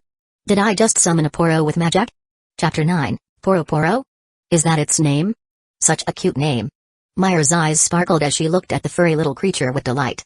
Rhodes also thought Poro was cute, but what's the point of just being cute? What he wanted was a powerful, formidable, unstoppable summon. With a sigh, Rhodes lifted Poro up and stared directly into its round black eyes, searching for even a hint of combat potential. Can this thing even fight? In response, Poro happily stuck out its oversized pink tongue and lunged forward, going straight for Rhodes' face. With quick reflexes, Rhodes dodged, narrowly avoiding the sloppy face-washing service. Makarov stroked his beard. Do you recognize this creature? Does it have any special abilities? It's called a Poro, and it comes from a very cold place. Rhodes explained, recalling what he knew. As for abilities, he thought for a moment. It eats a lot. If it eats enough, it grows bigger. If it eats too much, it explodes. Other than that, it can look adorable? Myra clapped her hands. Wow. That sounds like an amazing summon creature. Rhodes drooped like a deflated balloon. Ah, thanks for the encouragement. Makarov chuckled. I see, so it's more of an ornamental creature? Don't be discouraged. Even among celestial spirits, some are purely for companionship. Like Nukwara, the Canis Minor. Besides, having a cute summon like this isn't a bad thing, is it? As if sensing Rhodes' disappointment, Poro's tiny curved horns drooped, and its big tongue retracted, making it look like a pitiful, abandoned puppy. Rhodes let out a sigh and scratched Poro's fluffy chin. Well, I guess I'll just treat it as a pet. Woo. Poro let out a contented trill, rubbing against Rhodes' palm with its fuzzy little body. Its horns perked back up, and its big round eyes sparkled once again. Rhodes, still feeling a little defeated, absent-mindedly pinched Poro's horns, fluffed its fur, and rubbed its soft, heart-shaped belly. Okay, maybe it wasn't so bad. Poro, completely relaxed, flopped onto the counter, tongue lolling to the side in bliss. It looks like a little lamb, but its personality is more like a puppy. Myra giggled. She picked up a small slice of apple from a nearby plate. Do you want a snack? Poro's ears twitched instantly. Before Rhodes could react, the little creature flipped itself over and launched toward Myra's outstretched hand like a fluffy bullet. Its flexibility was astonishing. Rhodes watched in disbelief. Does this thing even recognize people, or does it only recognize food? Makarov cleared his throat, drawing Rhodes' attention back to him. Regardless of Poro's strength, I want you to focus on something else. He looked at Rhodes with a knowing gaze. When you opened the summoning gate just now, did you feel something draining from your body? Rhodes blinked, processing the question. Now that you mention it. Yeah, I think I did. Makarov nodded.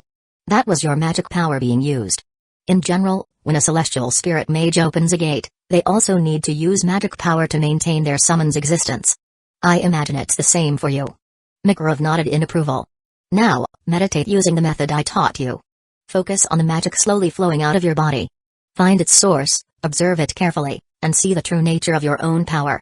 Got it. Rhodes sat down on the spot, closing his eyes as instructed. He took a deep breath, allowing himself to concentrate on the faint sensation of magic trickling away from his body. Slowly, the bustling noise of the guild faded into the background.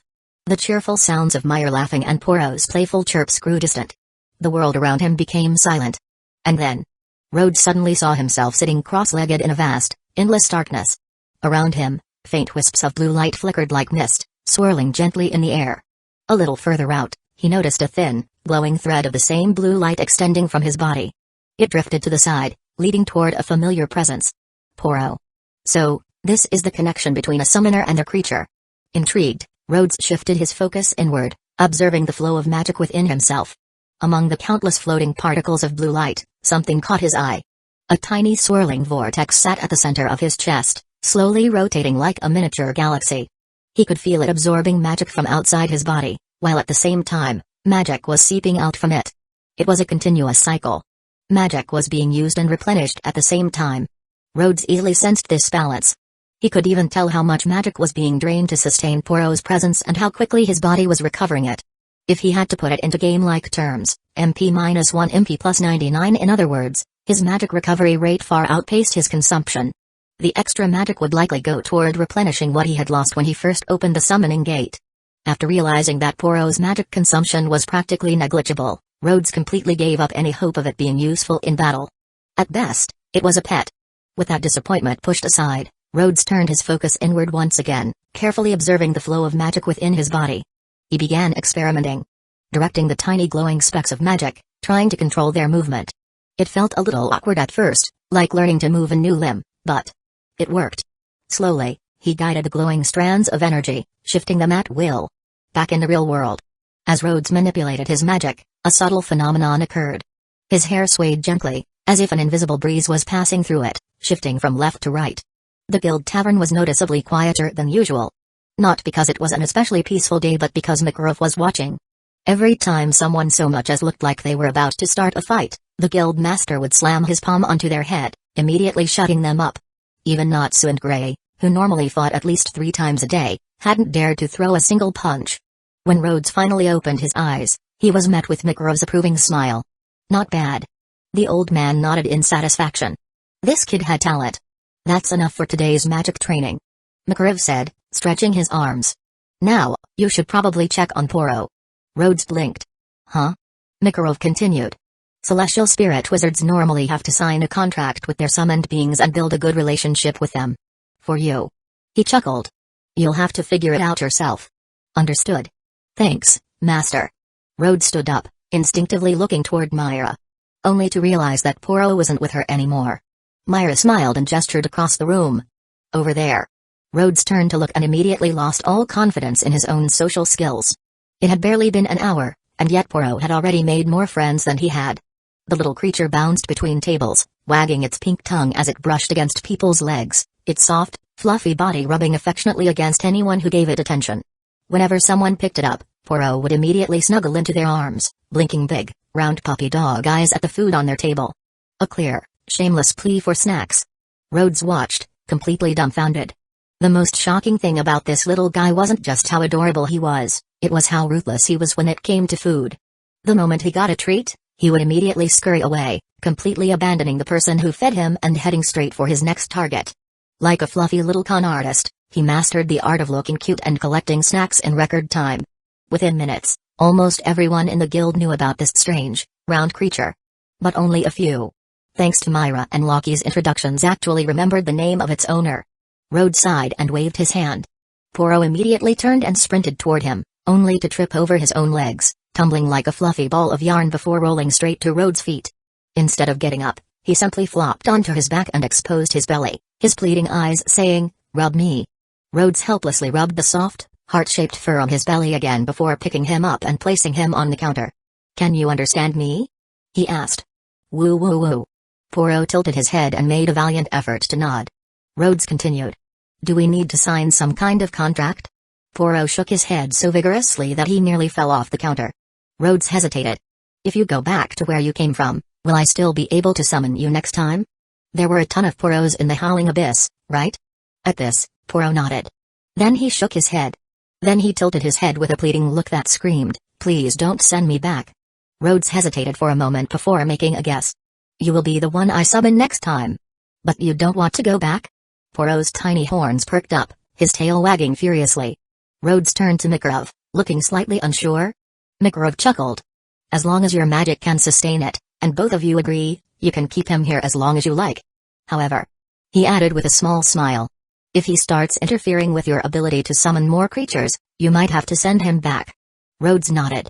"All right. If you want to stay here, then you can." Poro let out an excited squeak and happily spun around in circles. Myra leaned in and smiled. Why don't you give him a proper name? Rhodes blinked. But his name is Poro. Myra giggled.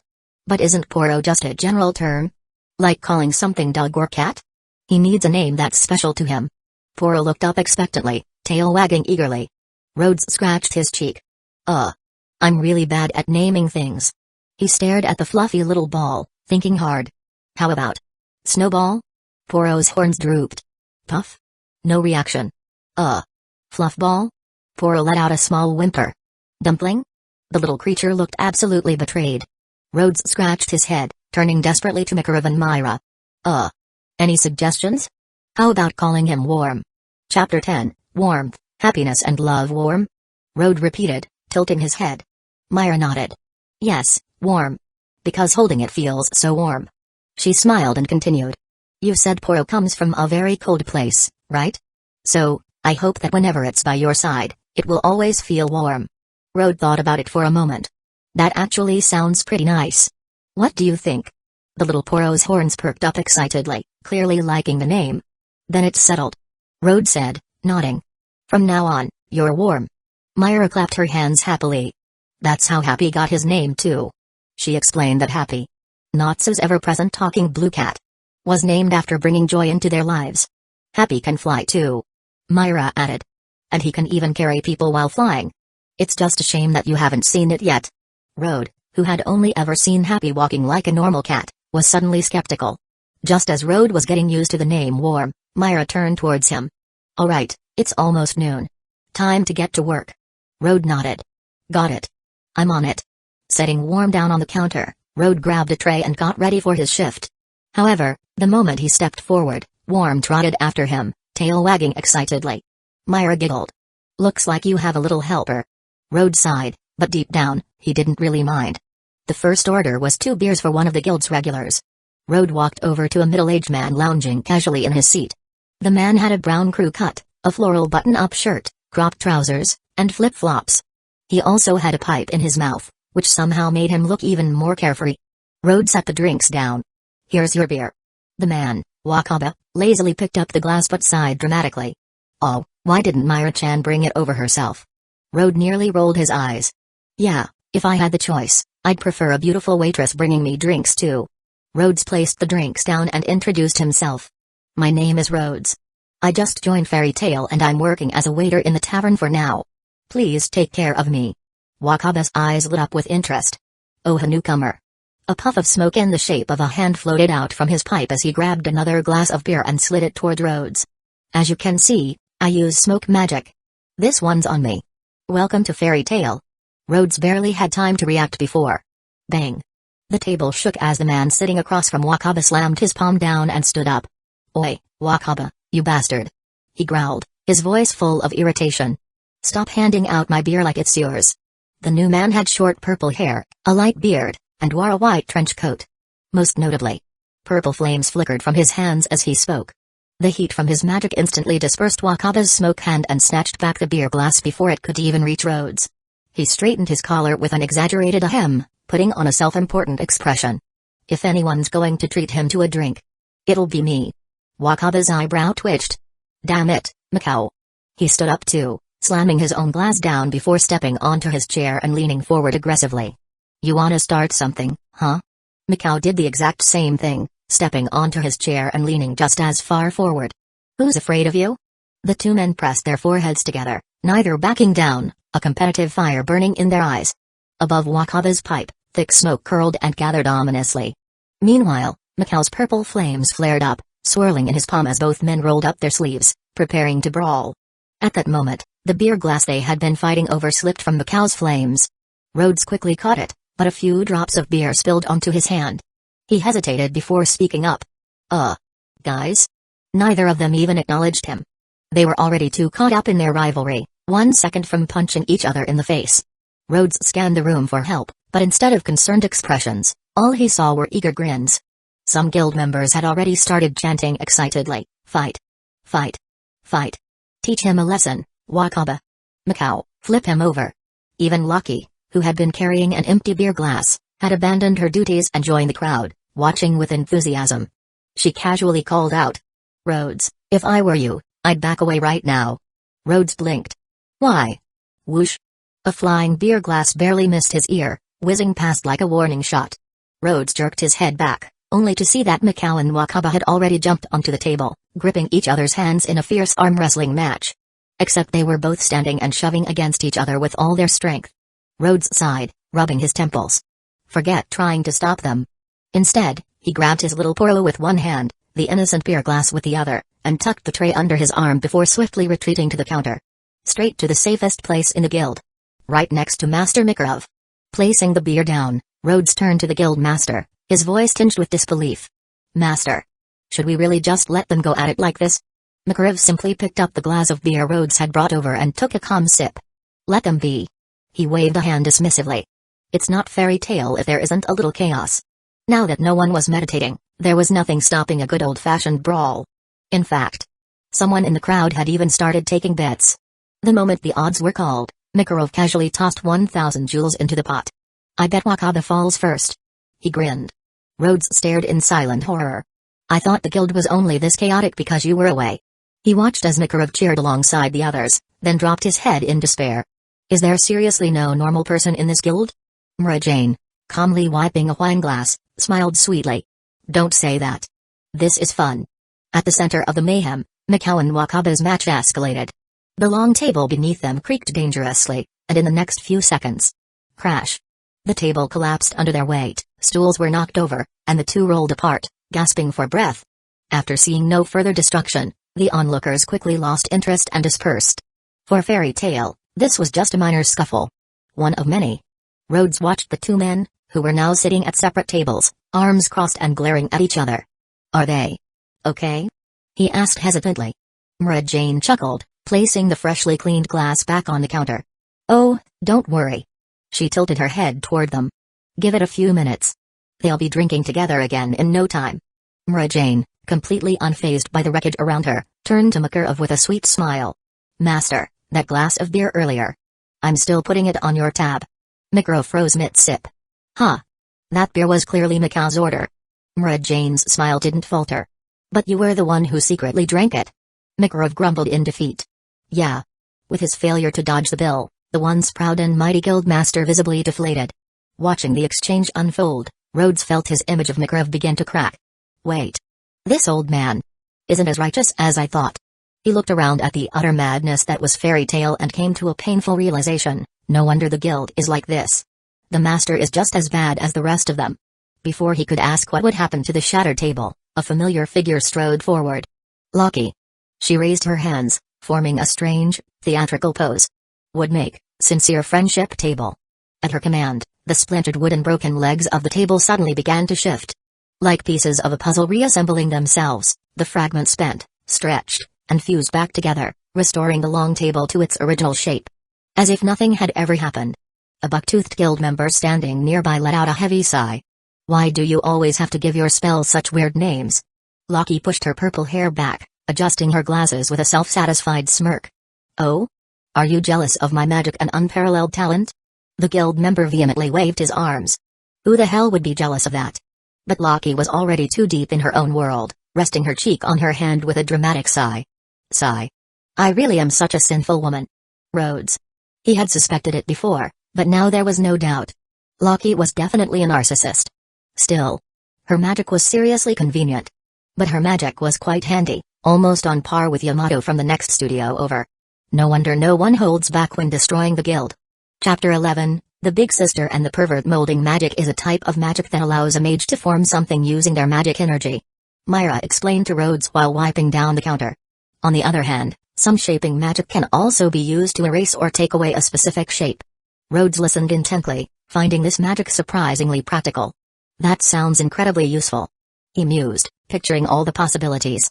I could just create a chair whenever I need one, or even build a house on the spot. That would be amazing. Myra nodded with a knowing smile. It definitely has its advantages. There are different types too.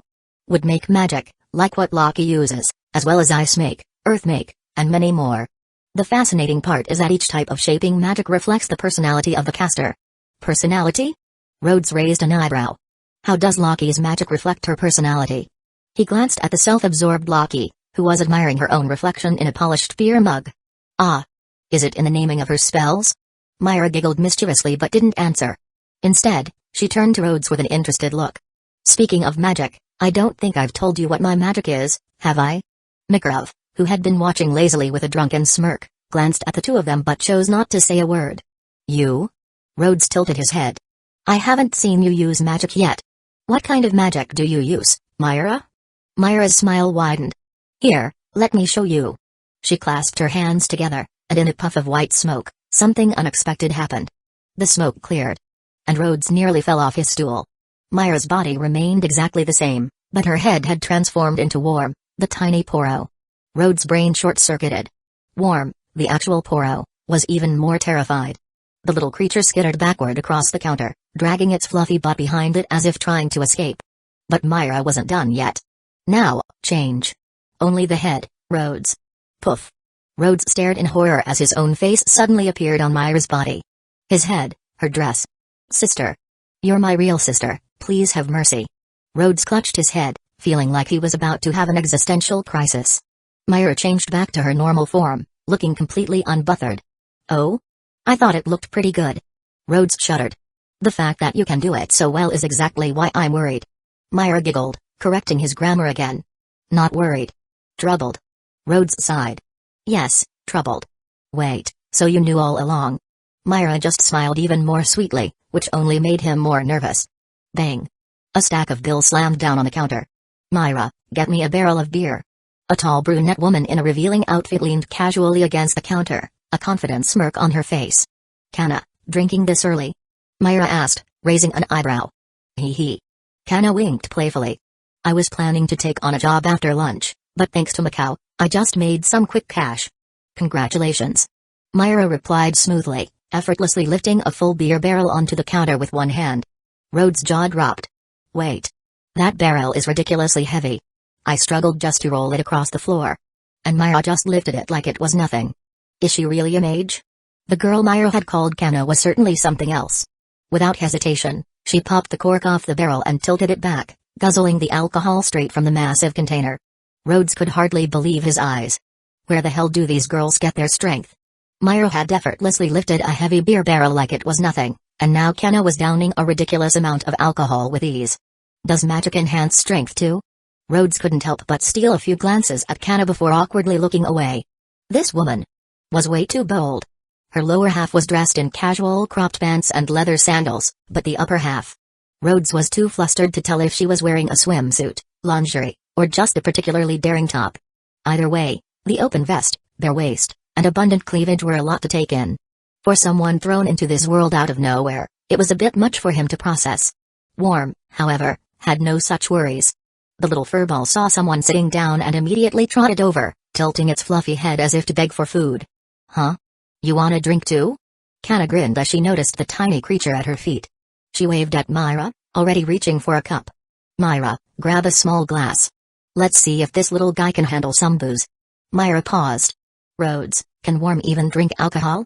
Rhodes considered for a moment. I have no idea. He shrugged. Might as well give it a shot. Kana suddenly raised an eyebrow and smirked. You're not even gonna turn around when you talk to me? Her voice carried a playful drunken slur. What's the matter? You're new here, and you're already ignoring me? Rhodes froze. And no, it's not that. Sorry. He forced himself to turn around and face Kana properly. The problem was, he still had no idea where to look. His gaze darted around awkwardly, landing anywhere but on her. That is. Kana's smirk widened. Oh.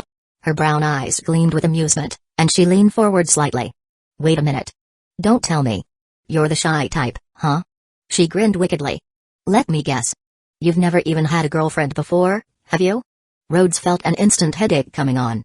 He'd been thrown into a different world, barely learned magic, and was now getting grilled by a drunken beauty in the middle of a rowdy tavern. This wasn't how he thought his fairy tale journey would go. Kana didn't even need to hear an answer. She had already read everything she needed from his panicked expression. She burst out laughing. Ha ha ha ha. That reaction is priceless. She leaned even closer, her teasing tone turning even more playful. So. What do you say, kid? Want your big sis Kana to take good care of you? And no, that won't be necessary. Rhodes stammered, his face flushing red. Was this woman drunk, or was she always like this? Unbeknownst to him, the so-called big sis Kana was actually only 17. Younger than him. But that didn't change the fact that he had absolutely no idea how to handle her. Rhodes, Gray at table 3 wants fried pork chops and pasta. Rhodes shot her a look of pure gratitude, grabbed the tray, and bolted like his life depended on it. Kana pouted, tilting her barrel back to take a long, heavy gulp. Myra, you're such a buzzkill. Myra, ever the smiling devil, tilted her head playfully. Oh?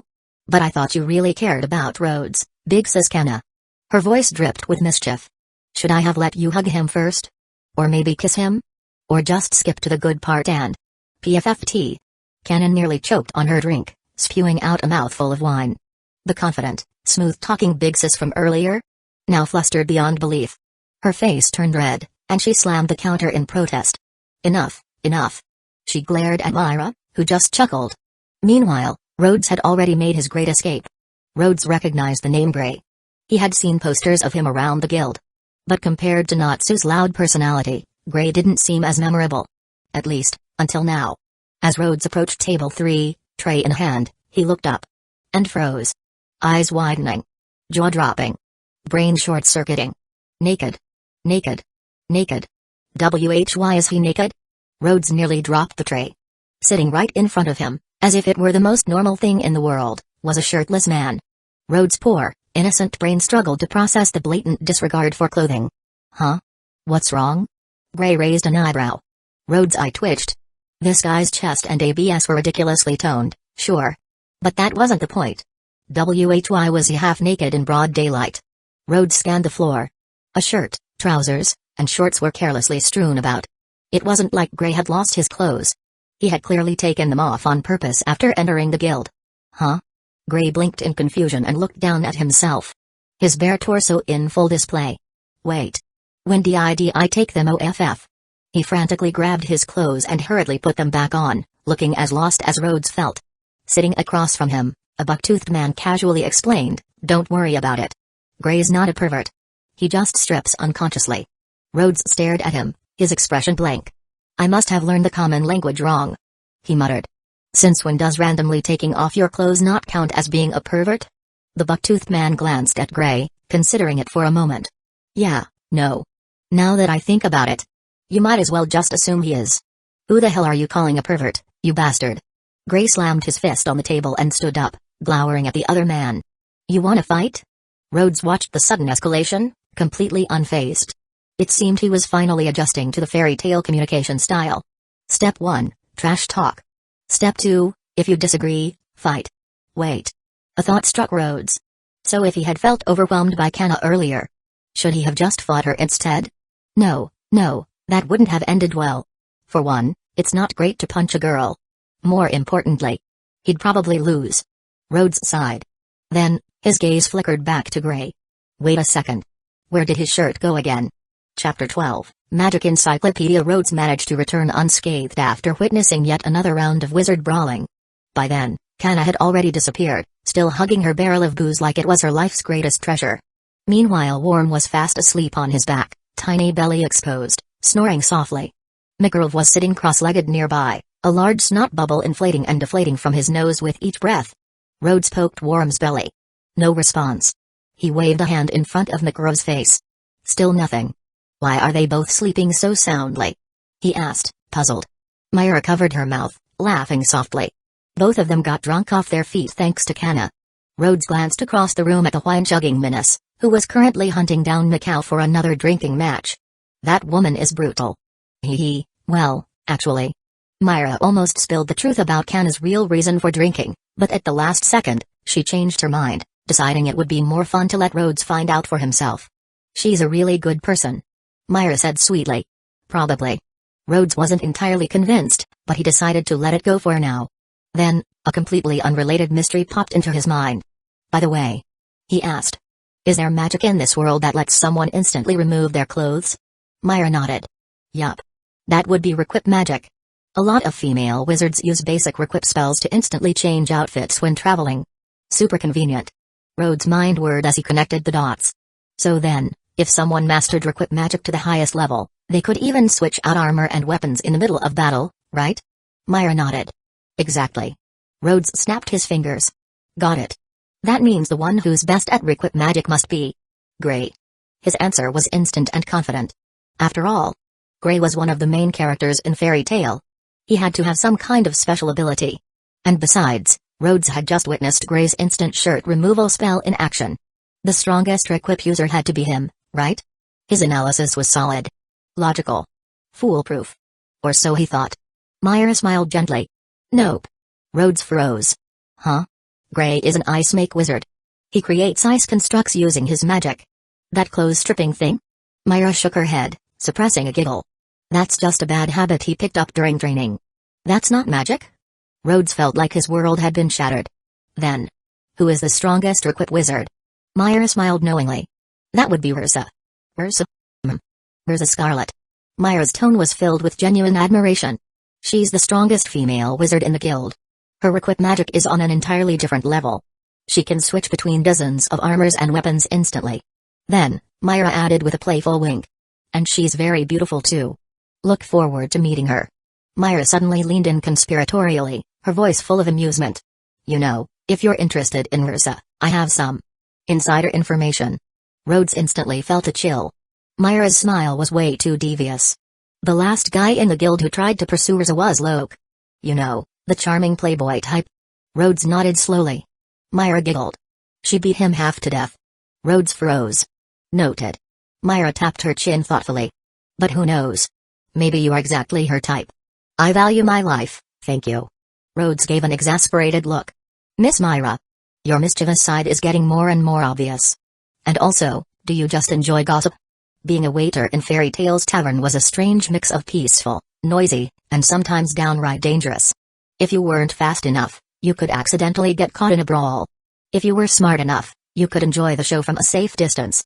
Of course, even while watching, you had to dodge flying bottles, chairs, and occasionally an entire table. But at lunchtime, Rhodes unlocked one of the greatest perks of this job, a free meal. And today's meal was Fairy Tale's special casserole. Rhodes had never heard of this dish before, but the second the lid was lifted, his nose and stomach had already reached a verdict. That smell.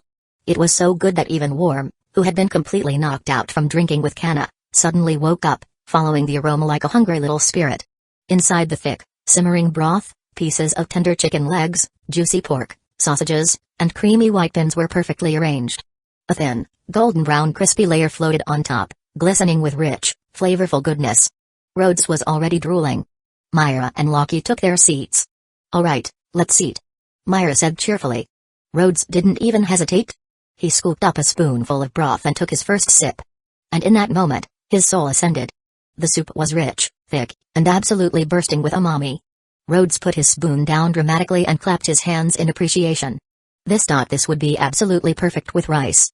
Wow! The chicken thigh is crispy and golden on the outside, yet juicy and tender on the inside. It's already amazing, but with the soup, even better. Whoa, this pork is incredible too. So flavorful. And even the beans. Why are they this good? Rhodes had completely lost himself in the meal, turning into a wow monster, exclaiming about every single bite. But soon, he realized the talking was slowing him down. After a brief internal struggle, he made the wise decision. Eat first. Talk later. 20 minutes later. Rhodes and Worm were both stuffed. Leaning back, Rhodes patted his stomach in satisfaction. He looked at the now empty casserole dish and pointed at it. Wait. This was an employee meal? He still couldn't believe it. This looks way too complicated to make for staff, right? Myra thought for a second before casually listing the steps. Not really. You just boil white beans, onions, carrots, tomatoes, thyme, and pork skin into a thick soup. Meanwhile, you fry the chicken, pork, and sausages. Then you layer everything in the casserole dish, pour the soup over it, bake for a while.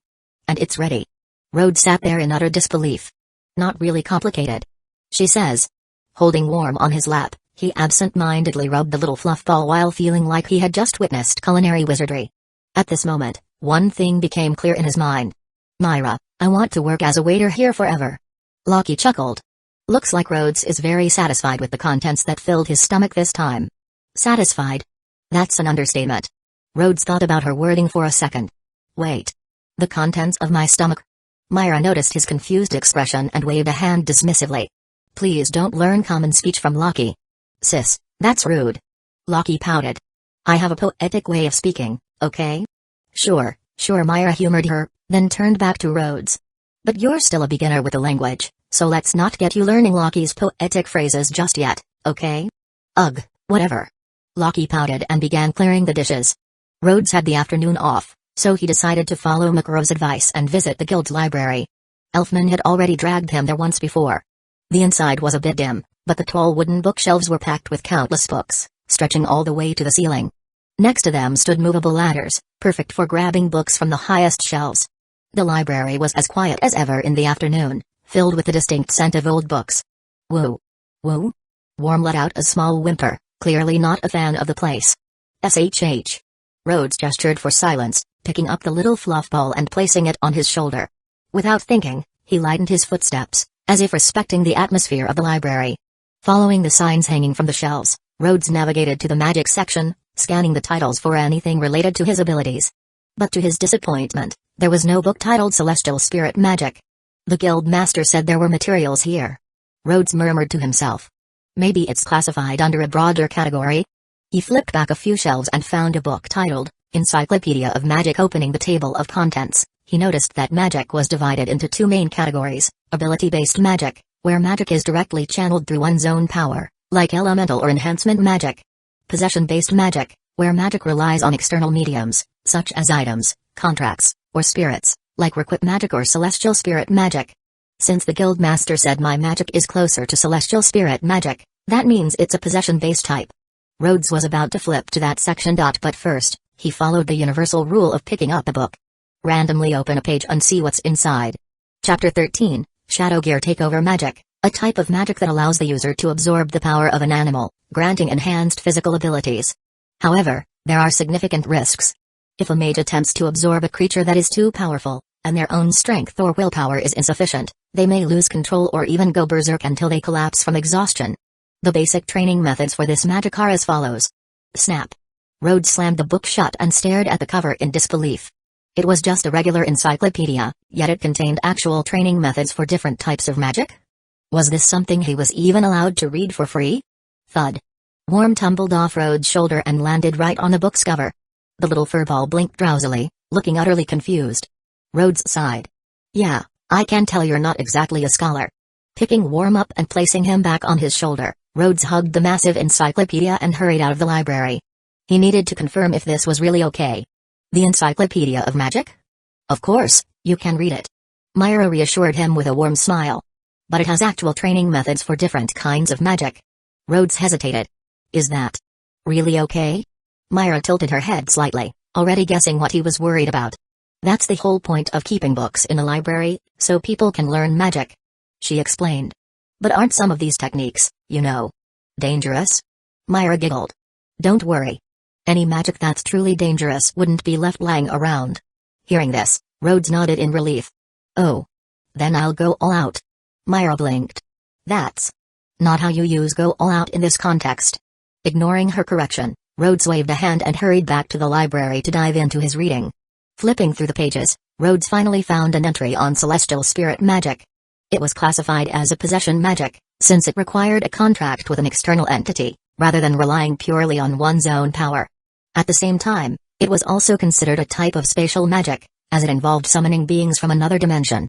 Celestial spirit magic was an ancient art, with a history spanning over 400 years. Each celestial spirit was tied to a constellation in the sky and required a specific key to be summoned. Ordinary spirits were linked to silver keys. The 12 most powerful spirits, known as the zodiac spirits, were summoned using golden keys. Since Rhodes was reading from an encyclopedia rather than a specialized book on celestial spirit magic, the information was relatively surface level. The training methods described in the book detailed how to open the celestial gate using a key and the steps required to form a contract with a celestial spirit. However, Rhodes had already learned the most important parts from Master Mikarov. For more advanced knowledge, such as the deeper principles of ancient magic and spatial magic, he would need to find specialized books. He glanced at the vast rows of bookshelves. This was going to be a massive undertaking.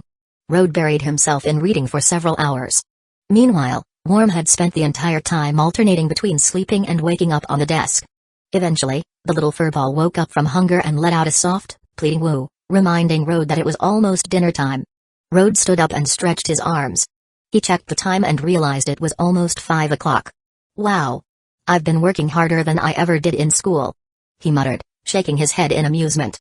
At this rate, I'll become a magic master in no time. Woo woo woo. Arm's little horns drooped as if urging him to stop bragging and hurry up. But there was no rushing this.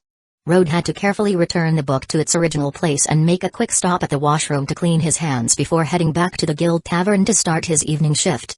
Back at the Guild Tavern as a waiter, Rode's mealtime was either before or after the usual rush. This way, when the evening crowd arrived, he wouldn't be too busy to eat. Tonight, Rode and Myra opted to eat a little early, along with some of the other staff. However, the moment a customer walked in, someone had to set down their food and go take the order. Which was quite a hassle. Just as Rode was about to take another bite. Myra. We're back. A cheerful voice called out as a blue-haired girl walked into the tavern, followed by two tall, lanky young men. Myra immediately set down her chopsticks and turned toward the newcomers with a bright smile. Levy. Welcome back. Jet and Roy, too. The guild members scattered around the tavern turned toward the entrance, greeting the trio warmly. From the way everyone reacted, it was clear that these three were well liked in Fairy Tale. Myra stepped forward, her expression filled with curiosity. You're 2 days later than expected. Did the mission go well? Yeah. Levy said excitedly. The client was really nice. He even invited us to stay a couple of extra days at the shop. Hey, Myra put on a playfully stern expression. You know that accepting extra rewards without approval is against the rules, right? It wasn't an extra reward. Levy clung to Myra's arm and spoke in a slightly whiny tone, her voice full of charm. The client just wanted to make sure we were available in case anything else came up. He called it after-sales service or something like that. Levy was petite and cute, standing only slightly above Myra's shoulders. When she snuggled up to Myra like this, she looked even more adorable. At least, Jet and Roy certainly thought so. They both wore envious expressions, though. They were envious of Myra. Myra gave Levy a teasing look before sighing in defeat. Fine. I'll let it slide this time. Thanks, big sis Myra. Levy beamed as she let go and handed over the mission report for registration. So, did anything change while we were gone? Levy asked as she leaned forward on the counter, propping herself up on her toes. Myra smiled as she checked the report. Not much. But we did get a new member recently. Actually, he wanted to ask for your help a few days ago because of some language issues. Levy's eyes lit up with curiosity. Oh? What happened? As a letter magic user, Levy's ability allowed her to create words out of magic, giving them real effects. For example, if she wrote the word fire, it would ignite into real flames. Because of her unique magic, she had an in-depth knowledge of languages, including ancient scripts, and was always fascinated by anything related to words and text. Seeing her interest, Myra chuckled. Well, let me explain. While finalizing the mission registration, Myra gave Levy a quick summary about Rode and his situation. I'll introduce you to him later. Myra finished with a gentle smile. I'm sure he could use your help right now. Jet and Roy, who stood behind Levy like two loyal knights, immediately caught onto a crucial detail. He? They said in unison, their expressions sharpening as if sensing an impending challenge. At that moment, Rode had just finished his meal and was heading over to take over his shift. Myra took the opportunity to introduce them. Rode, these are Levy, Jet, and Roy. Rode had already heard Lockie mention their names earlier, but before he could properly greet them, Jet suddenly jumped onto a nearby table. Levy followed suit, gracefully hopping onto a stool, while Roy propped one foot on a chair and the other on the table, striking a dramatic pose. With synchronized energy, the three of them proudly declared, "We are Shadow Gear." The guild members nearby, who had been drinking peacefully, were so startled by the sudden outburst that they nearly spat out their drinks. Rode, on the other hand, was completely speechless. Watching the three strike their signature over the trop pose, his mind immediately went to Team Rocket from an entirely different world. With a hand raised midair, he found himself unsure whether to applaud their enthusiasm or cringe from second-hand embarrassment. Leaning toward Myra, he covered his mouth with one hand and whispered. They're not the type that constantly stirs up trouble, right? Myra placed a thoughtful finger on her chin. How should I put it? Compared to Natsu, they cause far less trouble. Rode's expression darkened. By now, he had fully grasped Natsu's reputation. A walking disaster who spent most of his job earnings on damage compensation. If these three were being compared favorably to Natsu, it meant they were still somewhat of a handful. He sighed. That's not exactly reassuring. His gaze shifted back to Levy, petite and undeniably adorable. Was it really possible that someone this cute could be just as much of a troublemaker? Chapter 14, The guild's reputation seems to be a problem, then it's settled. I'll help you find the information you need and explain it to you, and in return, you'll teach me about native language. According to Myra, Levy loved books more than anyone and was probably the most knowledgeable person when it came to the guild's library.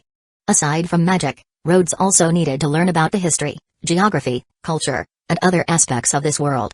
Levy would be the perfect person to ask. Even if she didn't know everything by heart, she knew exactly where to find the right books. With Levy's help, Rhodes' learning efficiency would increase significantly. And since Levy was also curious about Rhodes' native language, their arrangement was mutually beneficial. Of course, Jet and Roy weren't exactly thrilled about this.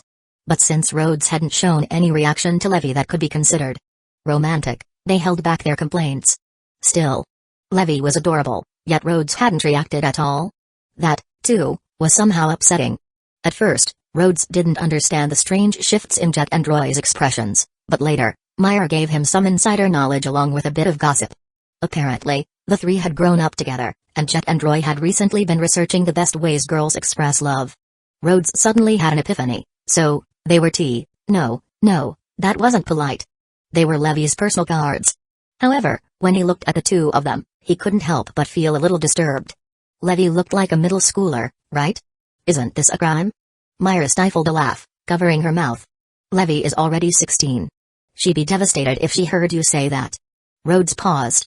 He remembered that Myra was 18, and a 2-year age gap didn't seem too bad. Wait a minute. Rhodes said. 16 is still a minor. Not in Fiore. Myra corrected with a smirk. Here, you can drink, and do all sorts of things at 15. To emphasize her point, she pointed toward Kenna, who was half drunk and hugging a barrel. For example, Kenna's been drinking since she was 13. Oh. Rhodes wasn't convinced. Something about Myra's example felt questionable. But then again, it was fairy tale. If there was one thing that was clear, it was that nobody here followed the rules. The agreement with Levy would officially begin tomorrow. She had just returned from a long journey and needed time to rest before diving into study sessions. Jet and Roy were particularly energetic, chatting non-stop about their latest adventure with guild members they were familiar with. Rhodes watched them with a tinge of envy. He needed to learn magic as soon as possible so that he could experience this magical world firsthand, instead of just hearing about it from others. Of course, the real priority was making money and paying off his debts faster. He had never been the type to splurge in the first place, but now, carrying such a huge debt made him feel restless. The tavern buzzed with life during dinner time, filled with laughter, clinking glasses, and lively conversations. Rhodes, just like the night before, wiped down tables, swept the floors, and did his best to help out where needed. Once his shift was over, he picked up Worm, his little furball companion, and headed back to his rented room. The room was as dark and quiet as yesterday, carrying an undeniable sense of emptiness. But Worm, sniffing curiously around like a puppy, added a hint of warmth to the otherwise lonely space. Letting his tiny companion explore, Rhodes sat cross-legged on his bed and began meditating. Just as he had earlier in the day. He needed to train his mind. He needed to strengthen his magic. Only through hard work and discipline could he increase the magic energy within his body. It wasn't until fatigue finally set in that he washed up quickly, blew out the oil lamp, and went to sleep. Before drifting off, he thought to himself, this oil lamp is such a hassle. I'll have to buy a magic lamp sooner or later. Late that night Worm, who had been curled up near Rhodes' pillow like a fluffy little ball, remained silent and still. Until, sometime before dawn, his small body gradually became transparent and disappeared. Yet, despite the absence, Rhodes felt oddly warm and comfortable in his sleep. The next morning as sunlight filtered in, Rhodes woke on time, got up, and went about his morning routine. After making his bed and preparing to leave, he suddenly felt like something was missing. Wait. Where's my Poro? Rhodes frowned and bent down to check under the bed. Worm? He looked around, searching every corner of the small room. Nothing. Then, as the realization dawned on him, he smacked his forehead. Oh right, I can just use magic to track him. Rhodes closed his eyes and focused. His magic felt noticeably stronger than yesterday. Oddly enough, it didn't seem to be depleting at all. Is there a time limit? Or does it automatically return while I'm asleep? He wasn't entirely sure. There was only one way to find out. Taking a deep breath, he decided to summon Worm again. I am the one who bridges two worlds. You, a creature of the other realm, heed my call and step through the gate. The pendant in his hand began to glow with golden and blue light, the magic in the air gathering around him. Clutching the pendant tightly, he shouted the final incantation, open. The gate of the other world. A small amount of magic drained from his body. A familiar white figure materialized on the floor. Worm blinked groggily, clearly confused at first. Then, the moment it registered Rhodes' presence, it sprang into his arms and nuzzled against him. Rhodes chuckled. "You've got some impressive jumping skills." He caught Worm effortlessly, rubbing its tiny head before asking, "Were there any other creatures near you just now?" Worm shook its head. It had simply been sleeping in its nest. Huh. Rhodes frowned slightly, deep in thought. "I could sense something else, like I was about to summon another creature, but I don't know what it was." Worm's dark, beady eyes stared at him. Completely blank. Not a trace of wisdom. Not a hint of understanding. Only pure, unfiltered cluelessness. Rhodes sighed and patted Worm's fluffy head. "Yeah, I figured you wouldn't know." He gently placed Worm back down, then turned his attention to the pendant once more. "All right, let's try this again." Just as the pendant began to glow, Rhodes abruptly stopped. "Wait. I probably shouldn't test this inside my house." Something about summoning unknown creatures in a rented room felt like a bad idea. With that thought, he grabbed Worm and stood up. "Let's go ask the guildmaster instead." Rhodes picked up Worm, locked the door behind him, and headed downstairs. Goodman was already at his stall, having set everything up earlier than usual. He greeted him with a friendly smile. "Good morning, Mr. Rhodes." His gaze soon fell upon Worm, whose big pink tongue lolled out lazily. "Oh? Is this your pet?" At that moment, a very important realization struck Rhodes. Did landlords have a problem with tenants keeping pets? Luckily, Worm wasn't exactly a pet in the traditional sense. "His name's Worm. I actually summoned him from another world using magic," Rhodes explained. Then, turning to Worm, he instructed. "Go on, say hello." Worm let out a soft, adorable sound. Goodman's eyes widened slightly in fascination. "Magic? No wonder I've never seen anything like it before." He then chuckled to himself, rubbing his chin thoughtfully. "Maybe I should have my son learn magic when he grows up." Rhodes' face lit up. "You have a son? That's great. He can join Fairy Tail someday." Ha. Ha ha. "Why yeah. That would be interesting." For some reason, Goodman's laughter sounded oddly forced. Rhodes, completely unaware of Fairy Tail's dual reputation, didn't quite grasp why the mere mention of his guild could make someone hesitant. Fairy Tail was one of the most famous wizard guilds in the entire country. A name that inspired both admiration and slight wariness. For wizards, joining Fairy Tail was a dream. It was a place of great camaraderie, unshakable bonds, and overwhelming strength. For ordinary townsfolk, it was a bit more complicated. Sure, wizards were generally good people, and the members of Fairy Tail were known for their unwavering sense of justice. But then, there was the other part of their reputation. They were also known for being destructive, chaotic, masters at causing collateral damage. Always compensating for said damage. But still, causing it. Goodman's biggest concern wasn't that wizards were dangerous.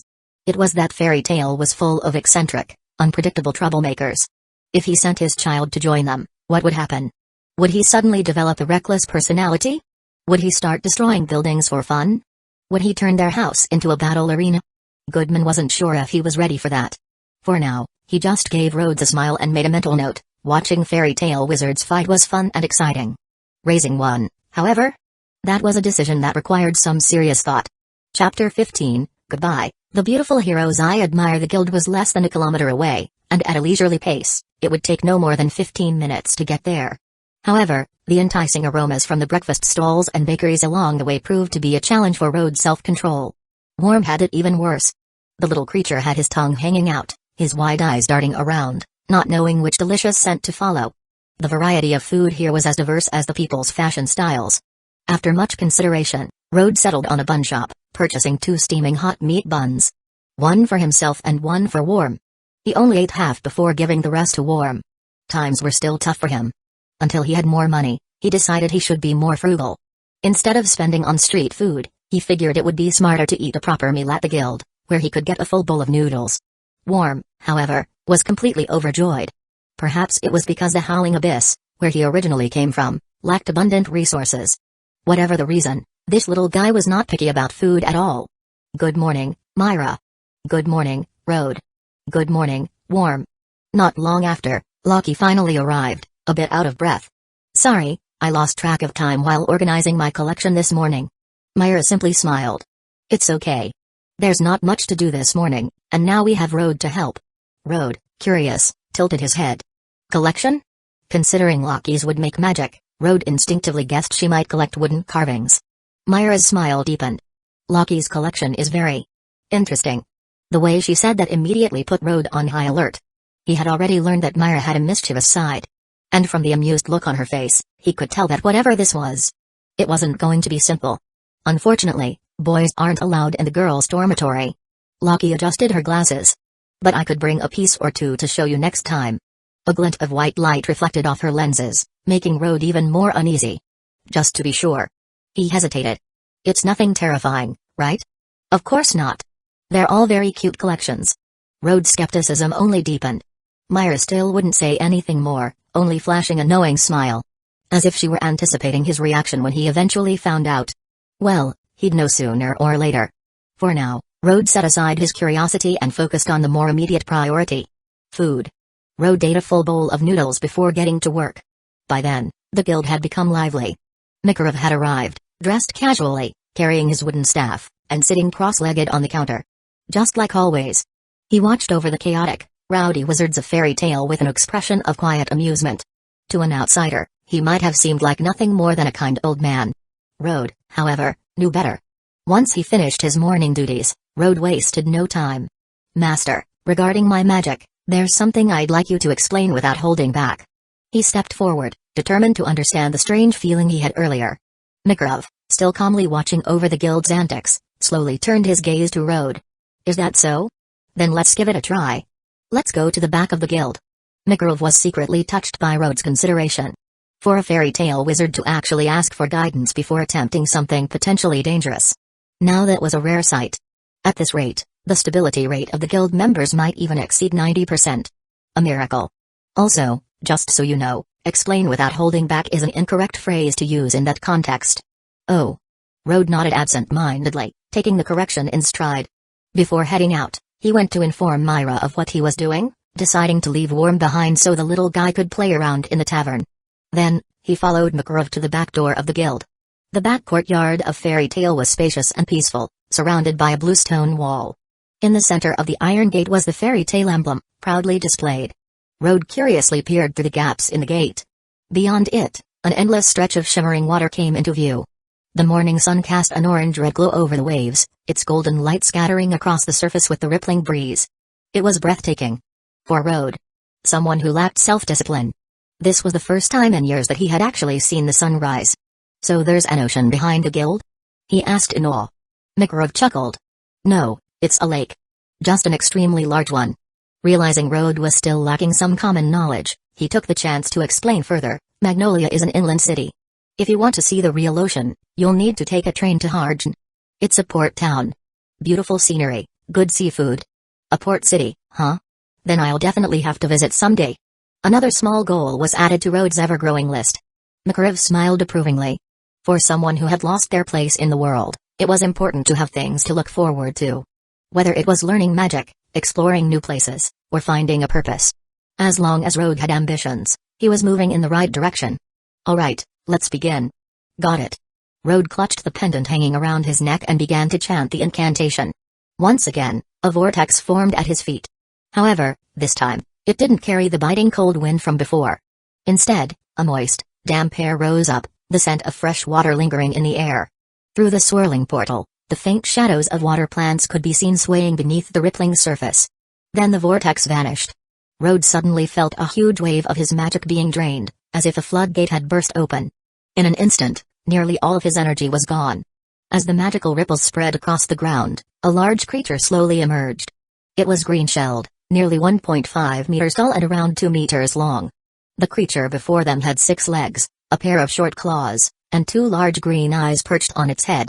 Extending from either side were a set of tentacle-like appendages that oddly resembled twin ponytails. Compared to a regular crab, it looked wider, rounder, and stubbier, yet still larger than an average man. Makarov tilted his head up to examine the towering crustacean. Is this a crab? Rode, already aware of its identity the moment it was summoned, gave a somewhat uncertain nod. Yeah. It's called the scuttler crab. It comes from the river in Summoner's Rift. As for its special traits, well, it runs really fast. The scuttler crab was a familiar sight to Rode. It was a creature from the game League of Legends. Unlike Poro, which functioned more like a cute mascot, The canyon scuttler crab was a neutral entity, better known as a wild monster. In the game, defeating it granted experience and gold, but more importantly, it provided valuable map vision for the team. However, there was one crucial detail: this thing couldn't fight back. Back in older versions of the game, there were rumors that the scuttle crab once had an attack stat, but when Rhodes started playing, it had already become a defenseless, non-aggressive wild monster. All it did was run away the moment it was attacked. It was a creature Tatsuya, his old gaming friend, loved farming the most. Almost every time before or after roaming to assist Rode, he would make sure to take out a scuttler first. Rode could almost hear his friend's voice in his head: kills? Whatever. But the scuttle? That thing's mine. Rode let out a sigh. His second summoned creature was yet another one with little to no offensive power. But what was even more concerning was the realization that his summoning magic might not be taking the route he had envisioned. Rode had once dreamed of summoning legendary warriors, mystical creatures, or at least powerful heroes. Yet, standing before him was a massive river crab. He clutched the pendant Tatsuya had given him, his emotions a mix of frustration and resignation. Of course, it had to be a necklace from an arrogant jungler. But complaints aside, he still needed to train his magic. Even if it wasn't what he had originally envisioned, being able to summon creatures at all was still impressive. After all, if one day he could summon a small dragon, or even a giant one, wouldn't that make him invincible? For now, though, he had to deal with the reality before him. Rode took a closer look at the canyon scuttler crab, its sheer size larger than he had expected. But when he thought about how big it was in the game compared to the champions, maybe this was accurate after all. Although in the game, it had no offensive capabilities, in real life, if something this big charged at someone, wouldn't that be fatal? Rode felt the magical link between himself and the scuttler crab. With Makariv standing beside him, he took a deep breath and cautiously stepped forward. The crab, sensing Rode's intention, bent down obediently, lowering its tentacle-like appendages. Rode hesitated, then reached out and placed his hand between them. A pat on the head, so to speak. It felt cold and slightly damp, but thankfully, it didn't smell like fish. "Do you have any hidden abilities that I don't know about?" Rode asked, half hopeful. After all, game mechanics might not work the same way in this magical world. He had asked the same question to Worm before. And in response, Worm had proudly demonstrated a set of powerful abilities. Hugging legs. Jumping into his arms. Eating. That was it. Now, Rode could only pray that the scuttler crab had something more useful to offer. Chapter 16, Scout, the Rift Scuttler. Just as Rhodes posed his question, he suddenly saw himself. Not through his own eyes. Not like looking into a mirror. But from below, gazing up at his own face from an odd, low angle. His hand was resting on his head, partially blocking the view. Yet, because his new line of sight was spread wide apart, he could still clearly make out his own expression. Wait. What was this? The scuttler crab's perspective? A strange, dual vision effect flooded Rhodes' mind. One from his own eyes and another from the crab's, both feeding into his brain simultaneously. Experimenting, Rhodes pulled his hand back. And immediately saw the action from two angles at once. When the crab stood up, its height adjusted the perspective slightly. When it turned, Rhodes saw a full 300-degree view around himself. Makariv stroked his beard in understanding after Rhodes' excited but slightly confused explanation. "Ah, I see. This is a reconnaissance-type summon. It should be quite useful." Rhodes blinked. Reconnaissance? So, was this thing a glorified walking security camera? Next, they tested the crab's mobility. Rhodes, hesitantly, climbed onto its hard shell-like back, gripping the two tentacle-like appendages that acted as reins. The crab moved. No. It bolted. With frightening speed, the scuttle crab smashed through the guild wall and dashed towards the lake, completely ignoring obstacles in its way. Rhodes barely had time to scream before they hit the water, only to find himself gliding effortlessly across the lake's surface. The scuttle crab was walking on water. Its 6 legs moved in a smooth, synchronized motion, allowing it to traverse the water like a flat, skimming stone. Rhodes clutched the tentacle reins tightly, feeling the rush of wind and the occasional splash of water. He wasn't sure how fast they were going, but it felt way faster than a regular horse. In fact, this was more exhilarating than a jet ski ride on Thr Lake. Though that might have been because he wasn't wearing a life jacket. From the shore, Makariv analyzed the scuttle crab's abilities with an experienced eye. Faster than a normal horse or a boar horse. Good mobility. Water traversal is an excellent bonus. Destructive power? Average, but... Then, he turned his head and finally noticed the gaping hole in the guild's outer wall. Even so, don't go smashing through the guild like that. His voice boomed across the lake, making Rhodes flinch. My bad. Later, Back on land, Rhodes rubbed the back of his head sheepishly. Sorry. This was my first time riding a giant crab, so I didn't really know how it handled. Rhodes had to postpone his appointment with Levy. Originally, Rhodes had planned to study at the library with Levy. Now, he was stuck rebuilding a wall under McGrove's watchful eye. Not quite the same thing. Of course, skill wasn't a requirement. The guild master was happy to teach on the spot, given his vast experience in structural damage control. Mostly because he'd been responsible for destroying the guild as many times as everyone else combined. At this point, McGrove had become an expert out of necessity. Just a small wall problem. Levy, on the other hand, didn't seem bothered at all by the situation. It's fine. Just a little wall damage, no big deal. Rhodes couldn't tell if she was being reassuring or if she had just seen too much destruction to care anymore. She held up a book she had brought along, a small smile on her face. Anyway, I found a good common knowledge book. Since we can't go to the library, I'll just read some interesting parts to you now. Rhodes lit up instantly. That's amazing. Thanks, Levy. Back in his old life, he used to listen to music or comedy skits while cleaning. Having something to pass the time made things way less dull. And Levy was really considerate. No wonder Jet and Roy liked her so much. Lesson 1, The Kingdom of Fiore. Levy opened the book and began reading in her clear, soft voice. First of all, this country is called the Kingdom of Fiore. It has a population of approximately 17 million and is located on the western peninsula of Ishkar. Around 160 years ago, it was officially recognized as a neutral nation.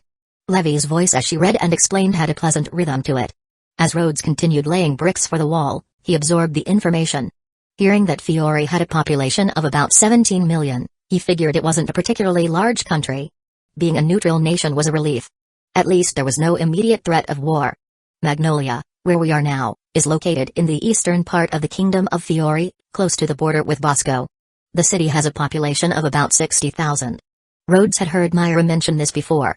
Magnolia was well known for its deep connection with magic and was considered one of the more prosperous cities in Fiore. And now comes the important part. Levy emphasized. In the past, magic was something people feared, and wizards were often persecuted. Additionally, frequent battles between wizards caused instability throughout the world. To change this, 150 years ago, the first wizard guild in history, Magia Dragon, was established. Wizards began to unite, using their magic to protect themselves and their companions. They also sought to build better relationships with ordinary people, helping them solve problems in exchange for rewards. This led to the formation of many wizard guilds, gradually integrating magic into everyday life. Over time, wizards and regular citizens began to coexist in harmony. Then, 97 years ago, in the year X686, our guild, Fairy Tale, was founded. Levy's tone grew warmer as she recited a well-known phrase, "Do fairies have tails? Do fairies even exist at all? No one knows for sure." And that means endless mystery. And endless adventure. This is the meaning that the first guild master, Mavis, gave to Fairy Tale. Levy's eyes sparkled as she spoke, her enthusiasm shining through. It was clear that she truly loved this guild.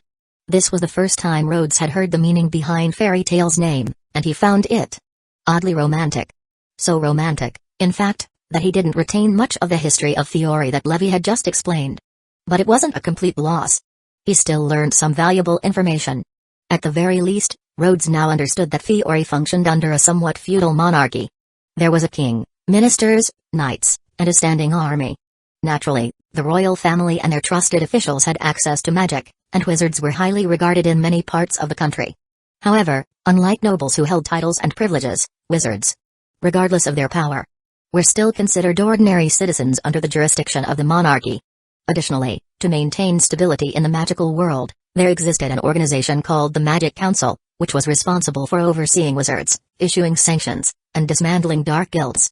Yet, when Levy mentioned the Magic Council, her expression shifted. An almost imperceptible look of unease crossed her face. Rhodes found it strange. Why would a legal guild like Fairy Tale be wary of an organization that existed to uphold order? Wait. That's when it hit him. I never actually asked the most important question. Fairy Tale is a legal guild, right? Spending time with Levy was surprisingly enjoyable. Whether she was explaining history, geography, or the fundamentals of magic, she did so in a structured and methodical way. For someone like Rhodes, who lacked a strong foundation in these subjects, her lessons were easy to follow. More importantly, she often accompanied her explanations with related stories, making it even more engaging. It amazed Rhodes how much broader Levy's knowledge was compared to even some of the seniors from his old world. As Rhodes neared completion of the repairs on the guild's courtyard wall, Levy, having talked for quite some time, paused and gave him a rather expectant look. "Oh, right. My native language." Rhodes immediately understood what she wanted. "Let me wash my face first." Truthfully, he wanted a full shower and a change of clothes after working for so long. Being covered in dirt and dust felt awful.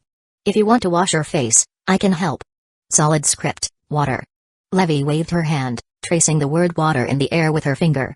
As soon as she finished writing, the glowing magical letters transformed into an actual floating body of water, shimmering in midair. Rhodes blinked in surprise. Curious, he dipped his hands into the floating water. Just as if he were using a real wash basin. He could even scoop some up and splash it onto his face. What an incredibly useful magic. It's almost like... I don't know how to describe it. Something straight out of a fantasy novel. Just say the word and it happens. Hee hee. It's not that impressive. Levy chuckled, slightly embarrassed by his praise. Once Rhodes was finished washing up, she controlled the water script, letting it disperse naturally into the lake. "I'm not that skilled at it yet. My magic is mostly for support. I can only provide minor assistance during battle. I think this kind of magic has a lot of potential." Rhodes was fascinated. Solid script felt similar to certain magic systems he had read about in fantasy novels, where simply writing a word could bring it to life. The applications of this power could be endless. "Well then, let me teach you the basic pronunciations." Taking the light pen Levy had just used, Rhodes began writing the fundamental initials and finals in the air. After some thought, he marked them using the phonetic equivalents of the language spoken in this world, carefully teaching her how to pronounce each one. Levy followed along with great enthusiasm, taking notes diligently. She didn't stop practicing until Loki came by to call Rhodes back to work. Chapter 17, Fairy Queen. That afternoon, the tavern was even noisier than the day before. The main reason? Natsu had returned from his mission, and Gray was still here. The two of them had started off standing at opposite ends of the guild, a good 10 meters apart. But as soon as their eyes met, for no apparent reason, the insults started flying. "Droopy eyes." Natsu barked. "Ice bastard." Gray shot back immediately. "Hanging eyes." "Flame idiot." It took less than 10 seconds before their foreheads collided, and just like that, they were throwing punches. Unlike Mikau and Wakaba, who at least held back a little during their fights, these two had no restraint whatsoever. Within moments, a stool leg went flying, smashing straight into Elfman's back. "That's manly." Elfman roared, throwing himself into the fray with his fists raised. Only to be promptly sent flying by both Natsu and Gray at the same time. His airborne body crashed into Kanna's table, knocking over her wine. Kanna, naturally, did not take this well. Without hesitation, she grabbed her empty bottle and hurled it. Her target? Unclear. Her victim? A particularly handsome man who had been sitting nearby, casually entertaining two women in his arms. The bottle struck him squarely on the head. But instead of getting angry, the man simply let go of the women in the most graceful manner possible, straightened his collar, and murmured, "Excuse me for a moment, ladies. I'll be joining in." He threw them a dazzling wink before stepping forward. The two women, utterly captivated, swooned on the spot and cheered him on. And just like that, the tavern descended into pure chaos. One after another, more guild members were dragged into the fight. Even Ritas, who had been peacefully painting, Nab, who had been scanning the mission board, and Levy's entire team were caught in the whirlwind. Myra, as always, remained behind the counter, watching the madness unfold with a serene smile. Loki was already fighting. Of course, she was. That girl was never one to sit on the sidelines. Rhodes, on the other hand, made the very wise decision to abandon the plate of food he had been about to deliver and instead station himself safely next to the drunken guild master. The closer to Makarov, the safer he felt. Rather than watching the fight for fun, he kept his focus sharp. On high alert for the inevitable airborne projectiles that could come flying at any moment. Having been a seasoned veteran of fairy tale for a whole 2 days now, Rhodes knew that survival required quick reflexes. The situation was escalating fast. It was only a matter of time before the brawl turned into a full-blown magic battle. At this point, Rhodes figured it was about time to wake the master up to put a stop to things. This felt like a routine procedure. But before he could make a move, bang! The heavy doors of the guild swung open with force, slamming against the walls. Brilliant noonday sunlight streamed through the entrance, casting a long, slender shadow into the chaos of the tavern. A hush began to settle over the room. Someone had arrived. As Rhodes' eyes gradually adjusted to the light, the figure had already stepped inside with steady, confident strides. She had long, crimson hair cascading down her back and a strikingly delicate face. One that remained completely unreadable, betraying no emotion. Her black boots and blue skirt complemented her long, toned legs, yet she wore gleaming metal armor on her upper body, complete with shoulder plates, arm guards, and gauntlets. If she had been carrying a sword and had armor plating over her skirt, she would have looked like a full-fledged knight. But instead, she was holding a thick, 3-meter-long rope in her hand. And at the other end of that rope? A massive flatbed cart, stacked sky-high with luggage. Rhodes stared. The pile of suitcases towered over her like a small mountain. His first thought? This woman was definitely strong. Then, as he noticed the unmistakable crimson hair, realization struck him. Myra mentioned her yesterday. This must be Ursa. The moment Ursa stepped through the doors, the guild, previously roaring with chaos, fell into an eerie silence. It was as if someone had slammed a pause button. People who had been grabbing each other's collars and throwing punches froze mid-motion. Myra, completely unfazed by the change in atmosphere, greeted her with a bright smile. "Welcome back, Ursa." "Ah, I'm back." Ursa responded politely, nodding to Myra. Then, she shifted her gaze across the guild. Instantly, her expression hardened. The silence deepened. A few brave souls tried to break the tension. "Ursa. Miss Ursa, how did your mission go?" Even the way they addressed her had changed. Now laced with respectful honorifics. Ursa wasn't buying it. "Don't try to change the subject. I heard about the mess you lot caused again." A collective flinch rippled through the room. But Ursa wasn't done yet. "Let's start with the obvious. Vegeta, stop dancing on the table." The man immediately scrambled down, looking sheepish. "Nab, quit loitering in front of the request board and pick a job." The man in question gulped and nodded, suddenly finding a mission very, very interesting. "Wakaba, watch where your cigarette ash is going." The smoker quickly patted out any loose embers. And Kana, who had been casually sipping from her barrel, barely spared Ursa a glance. "What? Drink less." Kana snorted but made no move to argue. One by one, Ursa called out nearly every troublemaker in the guild, naming them directly and reprimanding them for whatever chaos they had caused today. No one, not a single person, dared to talk back. But the funniest scene? Natsu and Gray, who had just been brawling moments ago, now stood arm in arm, grinning like best friends. Ursa nodded in satisfaction. "It's good that you two are getting along. But Gray, your clothes." "Huh?" Gray looked down, realizing he was in his underwear again. When did that happen? He frantically grabbed his pants and put them back on. However, Ursa wasn't finished. She turned to the guild master and spoke sternly. "Master, they're getting drunk in broad daylight again. Shouldn't you do something to restrain them a little?" Mikarov, sitting comfortably on the counter, waved a dismissive hand. What does it matter?" He barely looked awake and even let out a small burp. Rhodes, who had been cautiously observing the situation, suddenly noticed something odd. The tavern had returned to its usual, lively atmosphere as if nothing had happened. The chaos from just moments ago, tables breaking, chairs flying, was now replaced with casual drinking and laughter. Even Natsu and Gray, who had been at each other's throats, were now sitting across from each other, clinking glasses with stiff smiles. But the moment Ursa's gaze swept over them, their forced camaraderie became alarmingly enthusiastic. "Haha. You're my best friend, Gray." "Same to you, Natsu." Rhodes watched in quiet awe. "She's basically the disciplinary officer of this place." Then, Ursa's sharp gaze shifted to him. Rhodes felt a chill but quickly realized her expression was far from hostile. "A new face," Ursa observed. "Are you a new recruit or a resident of Magnolia?" Rhodes straightened up and greeted her politely. "Hello, I'm Rhodes. I just joined the guild 2 days ago. I heard Myra mention your bad deeds before. They're quite legendary." The guild fell silent. Ursa stiffened. Her expression faltered for the first time since entering the guild. She turned to Myra in shock. "Be bad? Bad deeds?" For someone as proud and disciplined as Ursa, hearing such a claim was a devastating blow. Myra, who had been casually wiping a glass behind the counter, sighed. "It's not like that, Ursa. Rhodes still has some issues with the common language." She quickly explained Rhodes' language struggles, making sure to clear her own name in the process. To put it simply, Rhodes is still learning magic and Fiori's common language. In the meantime, he's working as a temporary waiter at the tavern. Ursa, now understanding the situation, softened a little. "I see. I'm Ursa." She crossed her arms and gave him a nod of approval. "Since you've joined the guild, that means you're family now. If you ever need help, don't hesitate to ask me." She clenched her fist, her tone serious, her crimson hair swaying slightly with the movement. Mirza took down dozens of criminals all by herself. Myra chuckled, resting her cheek on her hand. How about it? Our fairy queen is pretty cool, right? Rhodes nodded. Yeah. Definitely cool.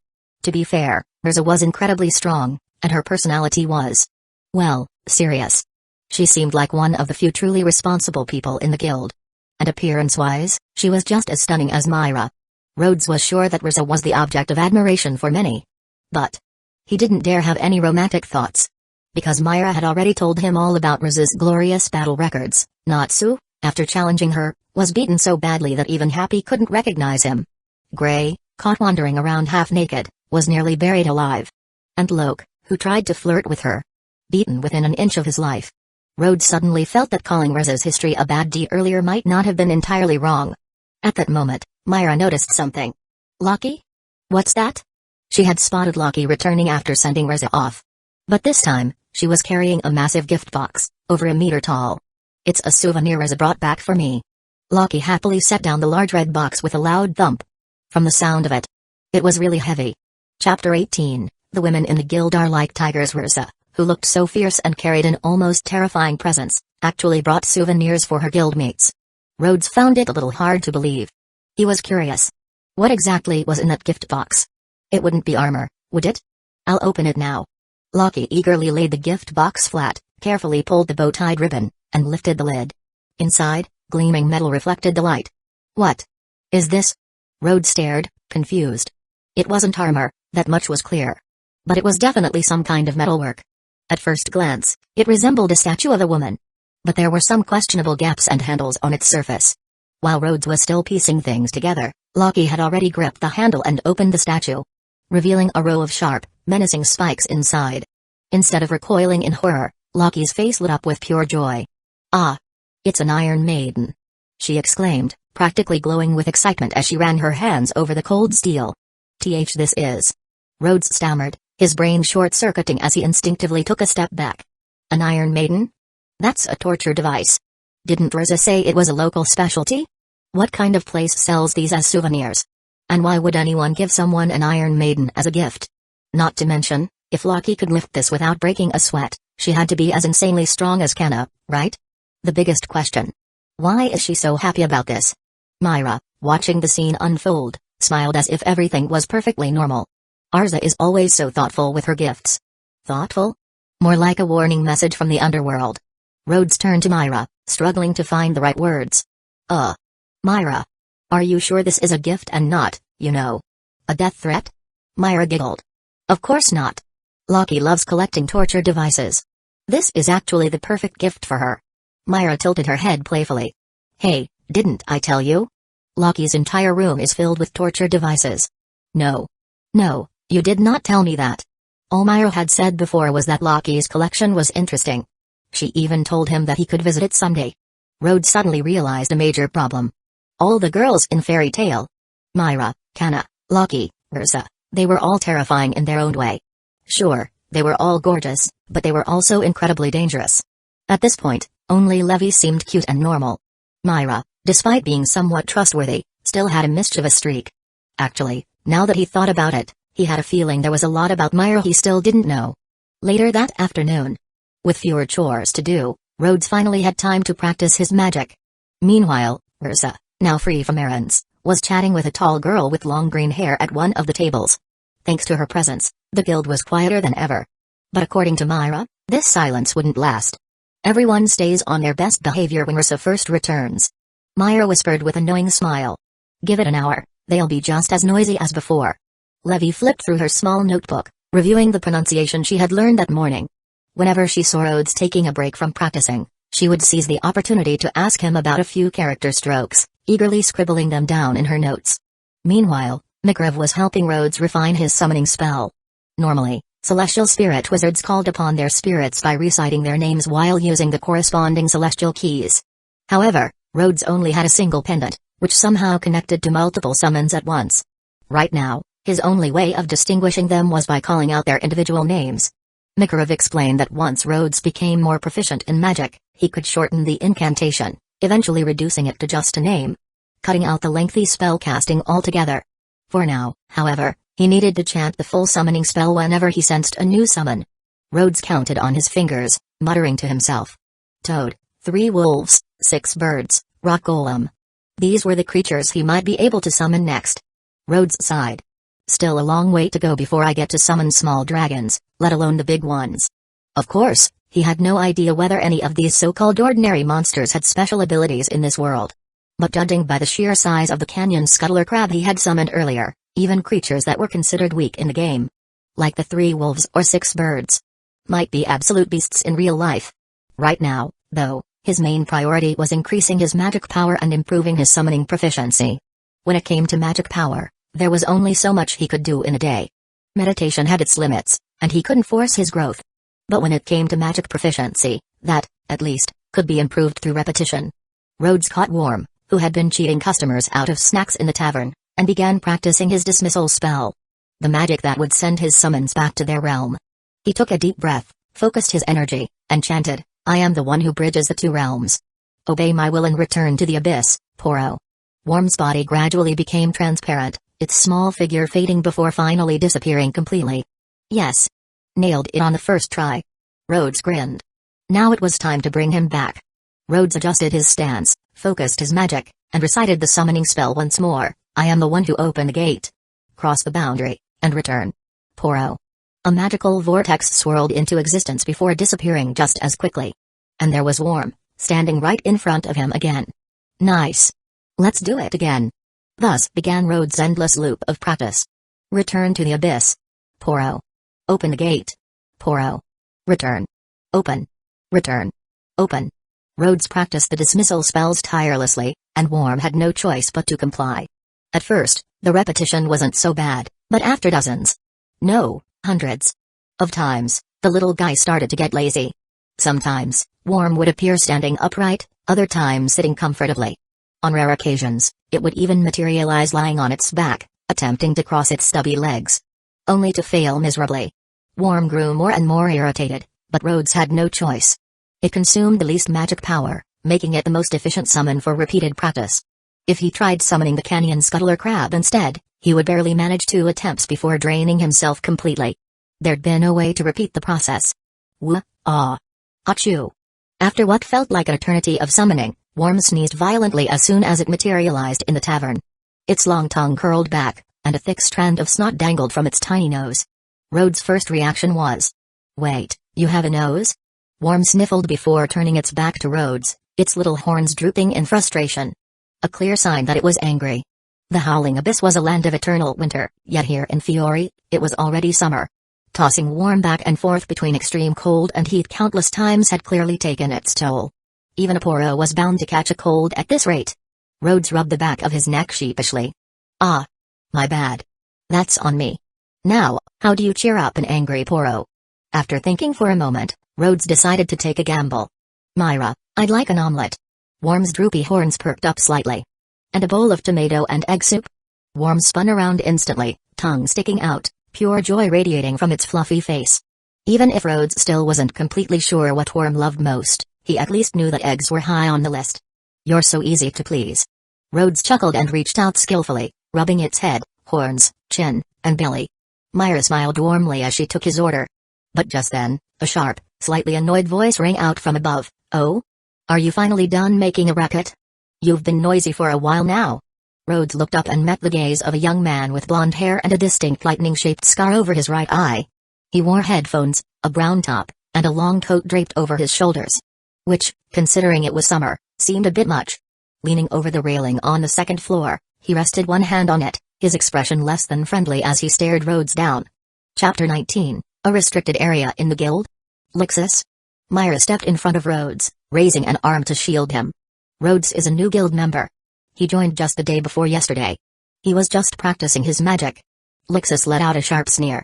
"Magic? That? Don't make me laugh. What use is such pitifully weak magic?" Worm trembled in fear, instinctively curling up. Rhodes frowned. This was, without a doubt, the worst attitude he'd encountered in the guild so far. Even poorly Uzuka, who openly claimed to despise humans, still treated the wounded with care in her own way. But Lixus? He didn't just seem cold. He radiated condescension, looking at Rhodes like he was an insect beneath his boots. Rhodes had no intention of causing trouble so soon after joining. He took a deep breath and chose diplomacy. If I disturbed you, I apologize. Lix's smirk deepened. Figures. Not just weak in magic, but weak in personality too. His tone was filled with utter disdain, as if the very idea of Rhodes existing in the same guild as him was offensive. I really don't get why the old man bothers taking in guys like you. Then, Lixus turned his gaze downward.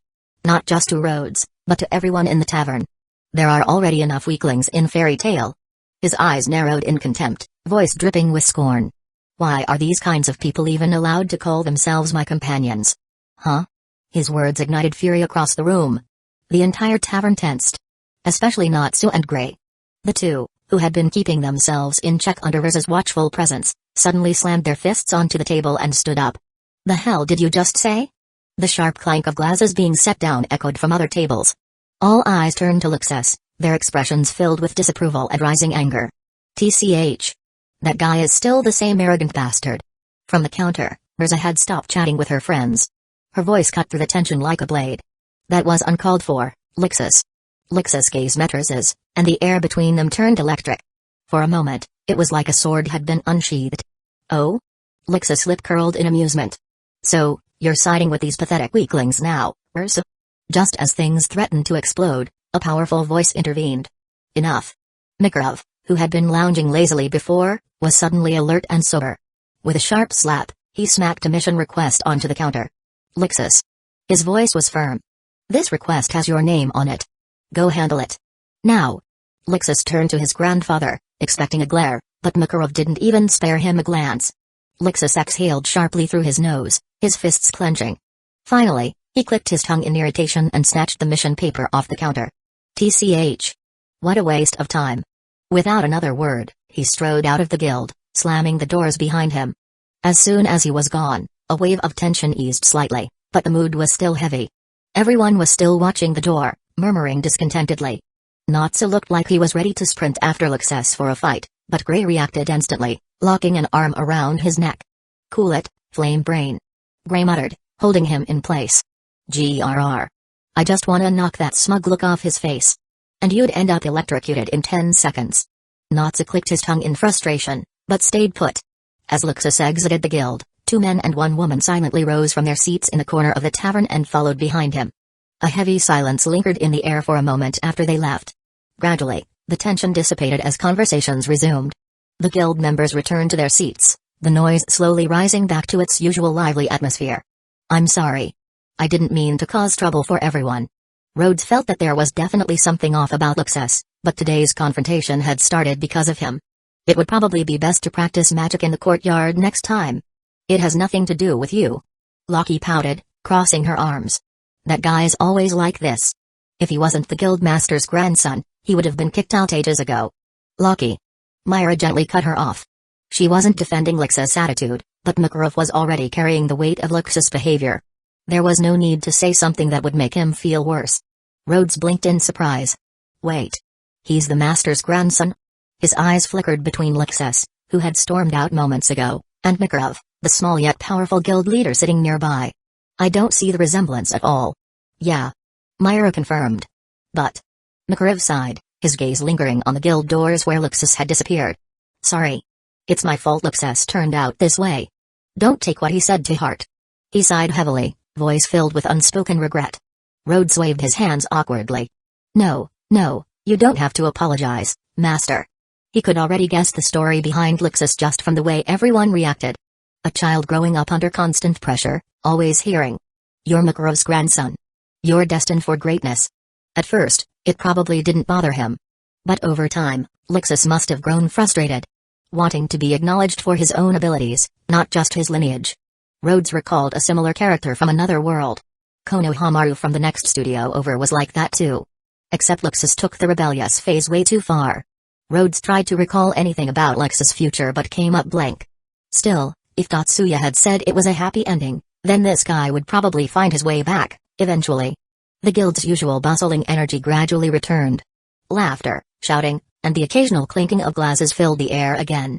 Outside, the sun dipped below the horizon, painting the sky in hues of orange and purple. Night had fallen over Magnolia. The guild's lights flickered to life. Only a handful of guests remained in the tavern, chatting softly over their drinks. Rhodes grabbed a broom, ready to start sweeping the floor alongside Lockie. "I'll take care of the downstairs alone tonight," Lockie said apologetically. "I came in late this morning, after all. Then I'll head upstairs," Rhodes offered. Lockie immediately stopped him. "No, Myra is the only one who cleans the second floor." "Huh?" Rhodes tilted his head in confusion. "Myra's been working hard all day. I don't mind helping." "Rules are rules," Lockie insisted, shaking her head. "Only certain people are allowed upstairs. Everyone else is strictly forbidden from going up." "Why?" Rhodes couldn't help but feel like this was straight out of a martial arts novel. "A forbidden area within the guild?" Lockie sighed before explaining. "Because there's a special request board on the second floor. It holds high-risk S-class missions." "S-class?" "Yep. They're extremely difficult missions with huge rewards, but if you mess up, you could lose your life." Her expression grew serious. "Only S-class wizards are allowed to accept them. That's why the second floor is off-limits to the rest of us." It made sense. S-class wizards were probably the strongest members of the guild. Rhodes thought for a moment before asking. "So they're the only ones allowed upstairs?" Lockie sighed helplessly. "It's not just about that. The real issue is the number of reckless idiots in this guild." Rhodes immediately understood. With a guild full of hot-blooded mages, it was probably a necessary rule. "Ah. Makes sense," he muttered, recalling the chaos that unfolded earlier in the day. The members of Fairy Tale were enthusiastic, to say the least. Take Natsu, for example. The guy was as impulsive as they came, and he was the protagonist. It wouldn't be surprising if one day he snuck upstairs and tried to take an S-class mission just for the thrill of it. This rule might have been made just for people like him. No wonder they only trusted Myra, the most level-headed person in the guild, to handle anything upstairs. "By the way, how many S-class wizards are in the guild? And who's the strongest?" Rhodes asked, his curiosity piqued. Lockie tilted her head in thought. Lockie thought for a moment. Setting aside the guild master, the strongest should be that one older guy. But he went on a mission 2 years ago and hasn't returned since. 2 years? Rhodes was shocked. What kind of mission lasts that long? "Is he okay?" Lockie immediately waved her hands, shaking her head. No, don't worry. Guild Arts is basically a walking disaster. He's ridiculously strong. Like, monstrous strong. I don't know what kind of mission he's on, but there's no way anything could happen to him." Her confidence in this Guild Arts guy was unwavering. Seeing that, Rhodes decided not to worry about it too much. Instead, he pressed on. "What about the others? Other than him, the S-class wizards are Lexus, Miss Togan, and Ursa." She paused, before correcting herself. "No, actually, there are only 3 now." "Who's the strongest among them?" Lockie shrugged. "No idea. You've already seen Lexus and Ursa. As for Miss Togan, well, you probably won't see him.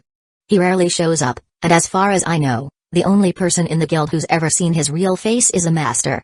Another mystery guy." Rhodes mentally added Miss Togan's name to his list of intriguing people. But the real trouble was still Lexus. Rhodes couldn't help but think about how satisfying it would be to see someone teach the guild master's arrogant grandson a lesson. Lexus seriously needed to be humbled. That being said, Rhodes glanced at his current summons, Poro. Canyon Scuttler Crab. Yeah. That wasn't happening anytime soon. Chapter 20, Is there any pet that doesn't do housework? Ah. Another busy day. Rhodes sighed as he stepped into his small home, stretching his sore muscles before taking a quick cold shower. Thankfully, it was summer. Ever since he started using magic, he could feel his body becoming stronger.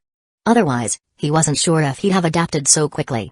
He had considered taking a hot bath, but since he didn't have any magical heating equipment, boiling water with firewood sounded like too much trouble. At first, he thought about investing in a magic-powered water heater, but after asking about the price, he decided to tough it out. At least until winter became unbearable. After helping warm bathe, Rhodes found himself missing the washing machines back at his school. Just 2 coins, and the job was done. Hand-washing clothes was slow, tedious, and utterly boring. No phone to pass the time, no videos to watch, nothing. The only thing he could do was use the old-fashioned, hand-cranked phonograph in his room. At first, he found the experience weird. But as the music played, a thought crossed his mind: this feels kind of stylish, like those rich guys in those 19th century movies. If only the record collection wasn't such a bizarre mix of pop, rock, and classical music. Swish, swish, swish. The washboard leaned against the basin, and Rhodes rubbed the wet fabric rhythmically to the music, creating small, white foamy bubbles.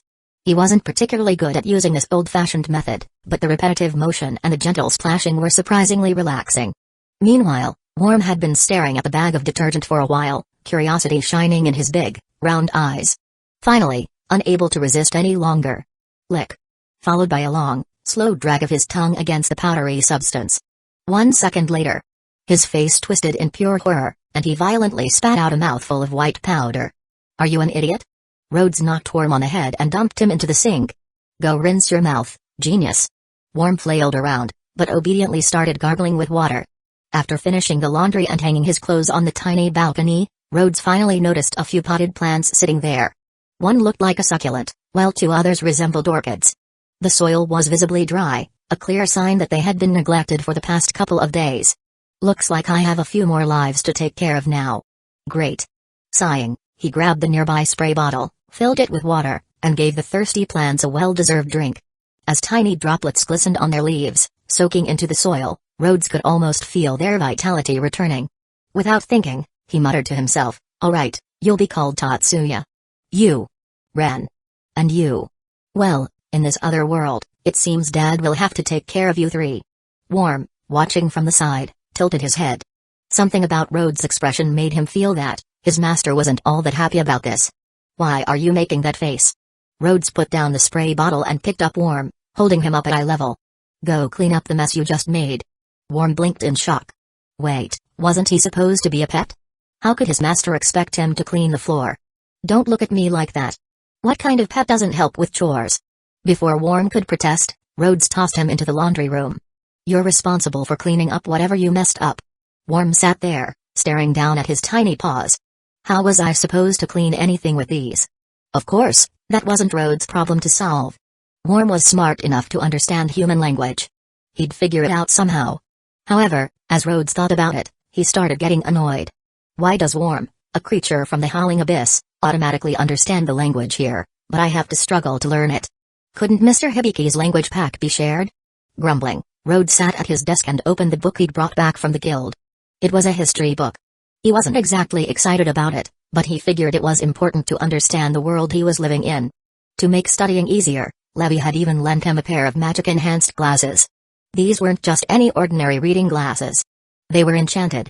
At their fastest setting, they could accelerate reading speed up to 32 times. In other words, 1 minute of reading would be like studying for half an hour. Rhodes felt like his time had finally come.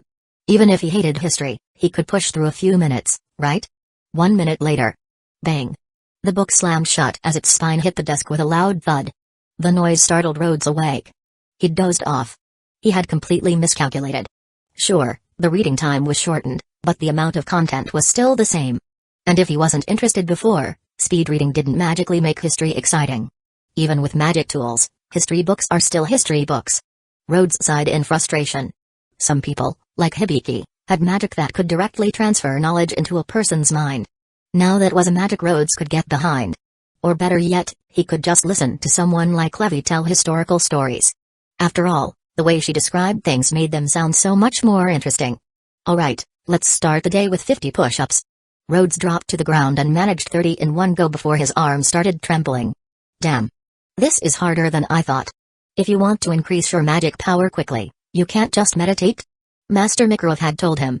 Your body needs training too, or else you'll regret it. Rhodes had a feeling that when the old man said regret it, he wasn't talking about missions. He was probably talking about surviving inside the guild itself. I mean, I don't even like fighting, Rhodes thought. But after watching how chaotic things get in the guild every day, it's only a matter of time before I get dragged into something. Even the girls in Fairy Tail were absurdly strong. And if Natsu or Gray ever punched him by accident, forget it, he didn't even want to think about it. Rhodes gritted his teeth and pushed on. To increase my magic power. 1 more push-up. To avoid getting beaten up. Another. To be strong enough to fight back if I do get hit. Another. Wait, why was this starting to sound more like survival training? For now, Rhodes' priorities were simple: exercise to improve his physical strength, meditate to refine his magic, read to understand the world better. That last part, though, was a struggle. Magic-related books were fine, but history and geography? Absolute pain. Maybe I should check if there are any newspapers or magazines in town. He thought. Something lighter than ancient history textbooks might help him keep up with current events. The morning sky was overcast, cloudy but not rainy. Today, Rhodes decided to go to work in style. Riding a scuttle crab. As soon as the massive dark green crab emerged from the street, it immediately turned heads. The neighbors froze, staring at the unusual sight. As the scuttle crab started moving through the streets with Rhodes riding on its back, the initial panic quickly faded. Oh, it's a mound. Looks weird, but kinda cool. Wait, isn't that a crab? Why isn't it walking sideways? Hey, isn't that guy from Fairy Tale? Must be a newbie. Another restless one, huh? A few sharp-eyed onlookers spotted the blue Fairy Tale emblem on Rhodes' arm as the wind lifted the sleeves of his shirt. At this point, seeing something strange on Magnolia streets wasn't unusual. But if it came from Fairy Tale? Well, that explained everything. Unbeknownst to Rhodes, the emblem on his arm was providing him with a certain level of understanding from the townsfolk. After all, fairy tale wizards were notorious for their eccentricities. This was nothing compared to some of the chaotic things they'd seen before. Rhodes, gripping the scuttle crab's long tentacles like motorcycle handlebars, could only hear the wind rushing past. Moments later, it skidded to a stop right in front of the guild. It was less than a kilometer away, so the ride was incredibly short. Brushing his windblown hair back into place, Rhodes sighed. At least this thing has autopilot. If it didn't, he was 90% sure he would have plowed through a few pedestrians. Even so, he still wasn't convinced this scuttle crab was all that safe when running at full speed. Chapter 21. A nice gesture makes a good impression. The tavern was as lively as ever. Rose's initial intimidation factor had significantly worn off the longer she stayed in the guild. While she still stood up to lecture people when things got too rowdy, the saying once the scars heal, the pain is forgotten seemed to apply well to Fairy Tale. There were always drunken brawls, shouting matches, and friendly scuffles breaking out at random moments. This forced Rhodes to develop a keen sense of dodging flying objects whenever he worked in the tavern. After surviving the morning rush, he left Worm behind and made his way to the library, eager to use the enchanted glasses to study magic. History and geography? That could wait. For now, he'd occasionally listen to Levy's stories instead. As the enchanted lenses adjusted, page after page of words flashed before his eyes at an almost unnatural speed. Rhodes finished an entire 700-page encyclopedia in just 20 minutes. He now had a basic understanding of various types of magic. It wasn't as if he could remember everything perfectly, but it was equivalent to careful reading in a fraction of the time. A perfect tool for people who enjoyed learning but didn't need to study intensively. The 32x reading speed was so exaggerated that Rhodes wondered if the glasses used time-related magic. Whoever invented it was a genius. After putting the encyclopedia back, Rhodes sat down, closed his eyes, and took a moment to meditate. Once his mind was refreshed, he grabbed books on ancient magic and spatial magic, reading through them until noon when it was time for work. As soon as he walked into the tavern, someone called out to him. "You're Rhodes, right?" "I'm Max, I use sand magic." A young man with messy split hair ordered a drink and took a seat at the bar, looking at Rhodes with curiosity. "I've heard of your legend. It's amazing." Rhodes blinked in confusion. "Legend? What legend?" Myra, who had just finished pouring a drink for Max, perked up at the conversation, intrigued. Being the guild's resident gossip, she was just as curious. What kind of amazing legend could Rhodes possibly have? Marcus grinned and waved his hand excitedly. "You know.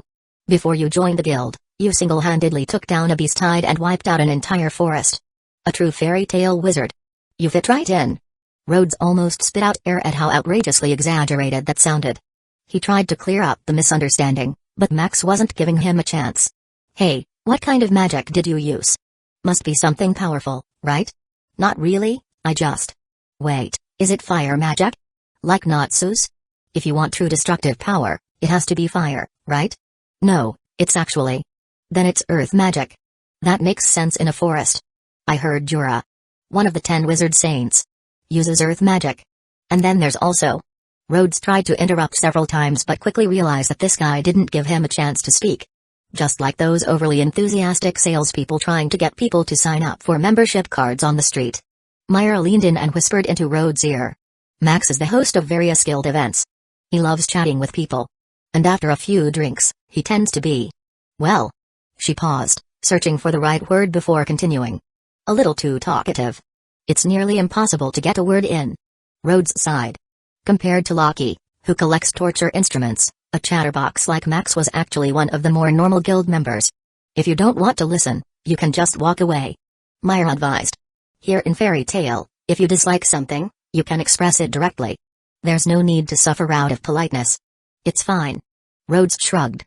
I just want to know who started the rumor that I destroyed an entire forest. He was clearly annoyed. He had been attacked by wild beasts. So how had that suddenly turned into him being the one wreaking havoc? Why yeah. I wonder who could have spread such a ridiculous story? Myra smiled awkwardly. Of course, she wasn't the one who started the rumor, she had simply told a few guildmates about Rhodes' arrival, completely truthfully. The beast attack and the destruction of the forest were real incidents. But somehow, along the way, the story had transformed into Rhodes effortlessly wiping out an entire horde of monsters and leveling the forest in the process. Now, she wasn't sure if she was the source of the misunderstanding or just one of its many contributors. Max continued his enthusiastic storytelling for nearly 5 minutes before finally pausing to take a sip of his beer. Rhodes saw his chance to cut in, but before he could speak. Thud. A beer bottle flew across the room and struck Max on the back of the head. PFFTT. Max spat out half his drink in shock. He slammed his mug down on the counter and turned around furiously. WHODID that? But honestly, in Fairy Tale, the answer to that question was always obvious. Max turned around and immediately spotted the ongoing brawl in the middle of the tavern. Without hesitation, he dove in head first, becoming part of the chaos. Rhodes, on the other hand, had excellent reflexes. He quickly dodged, narrowly avoiding being sprayed with beer. Myra, completely unfazed by the mess, casually grabbed a rag and wiped down the counter.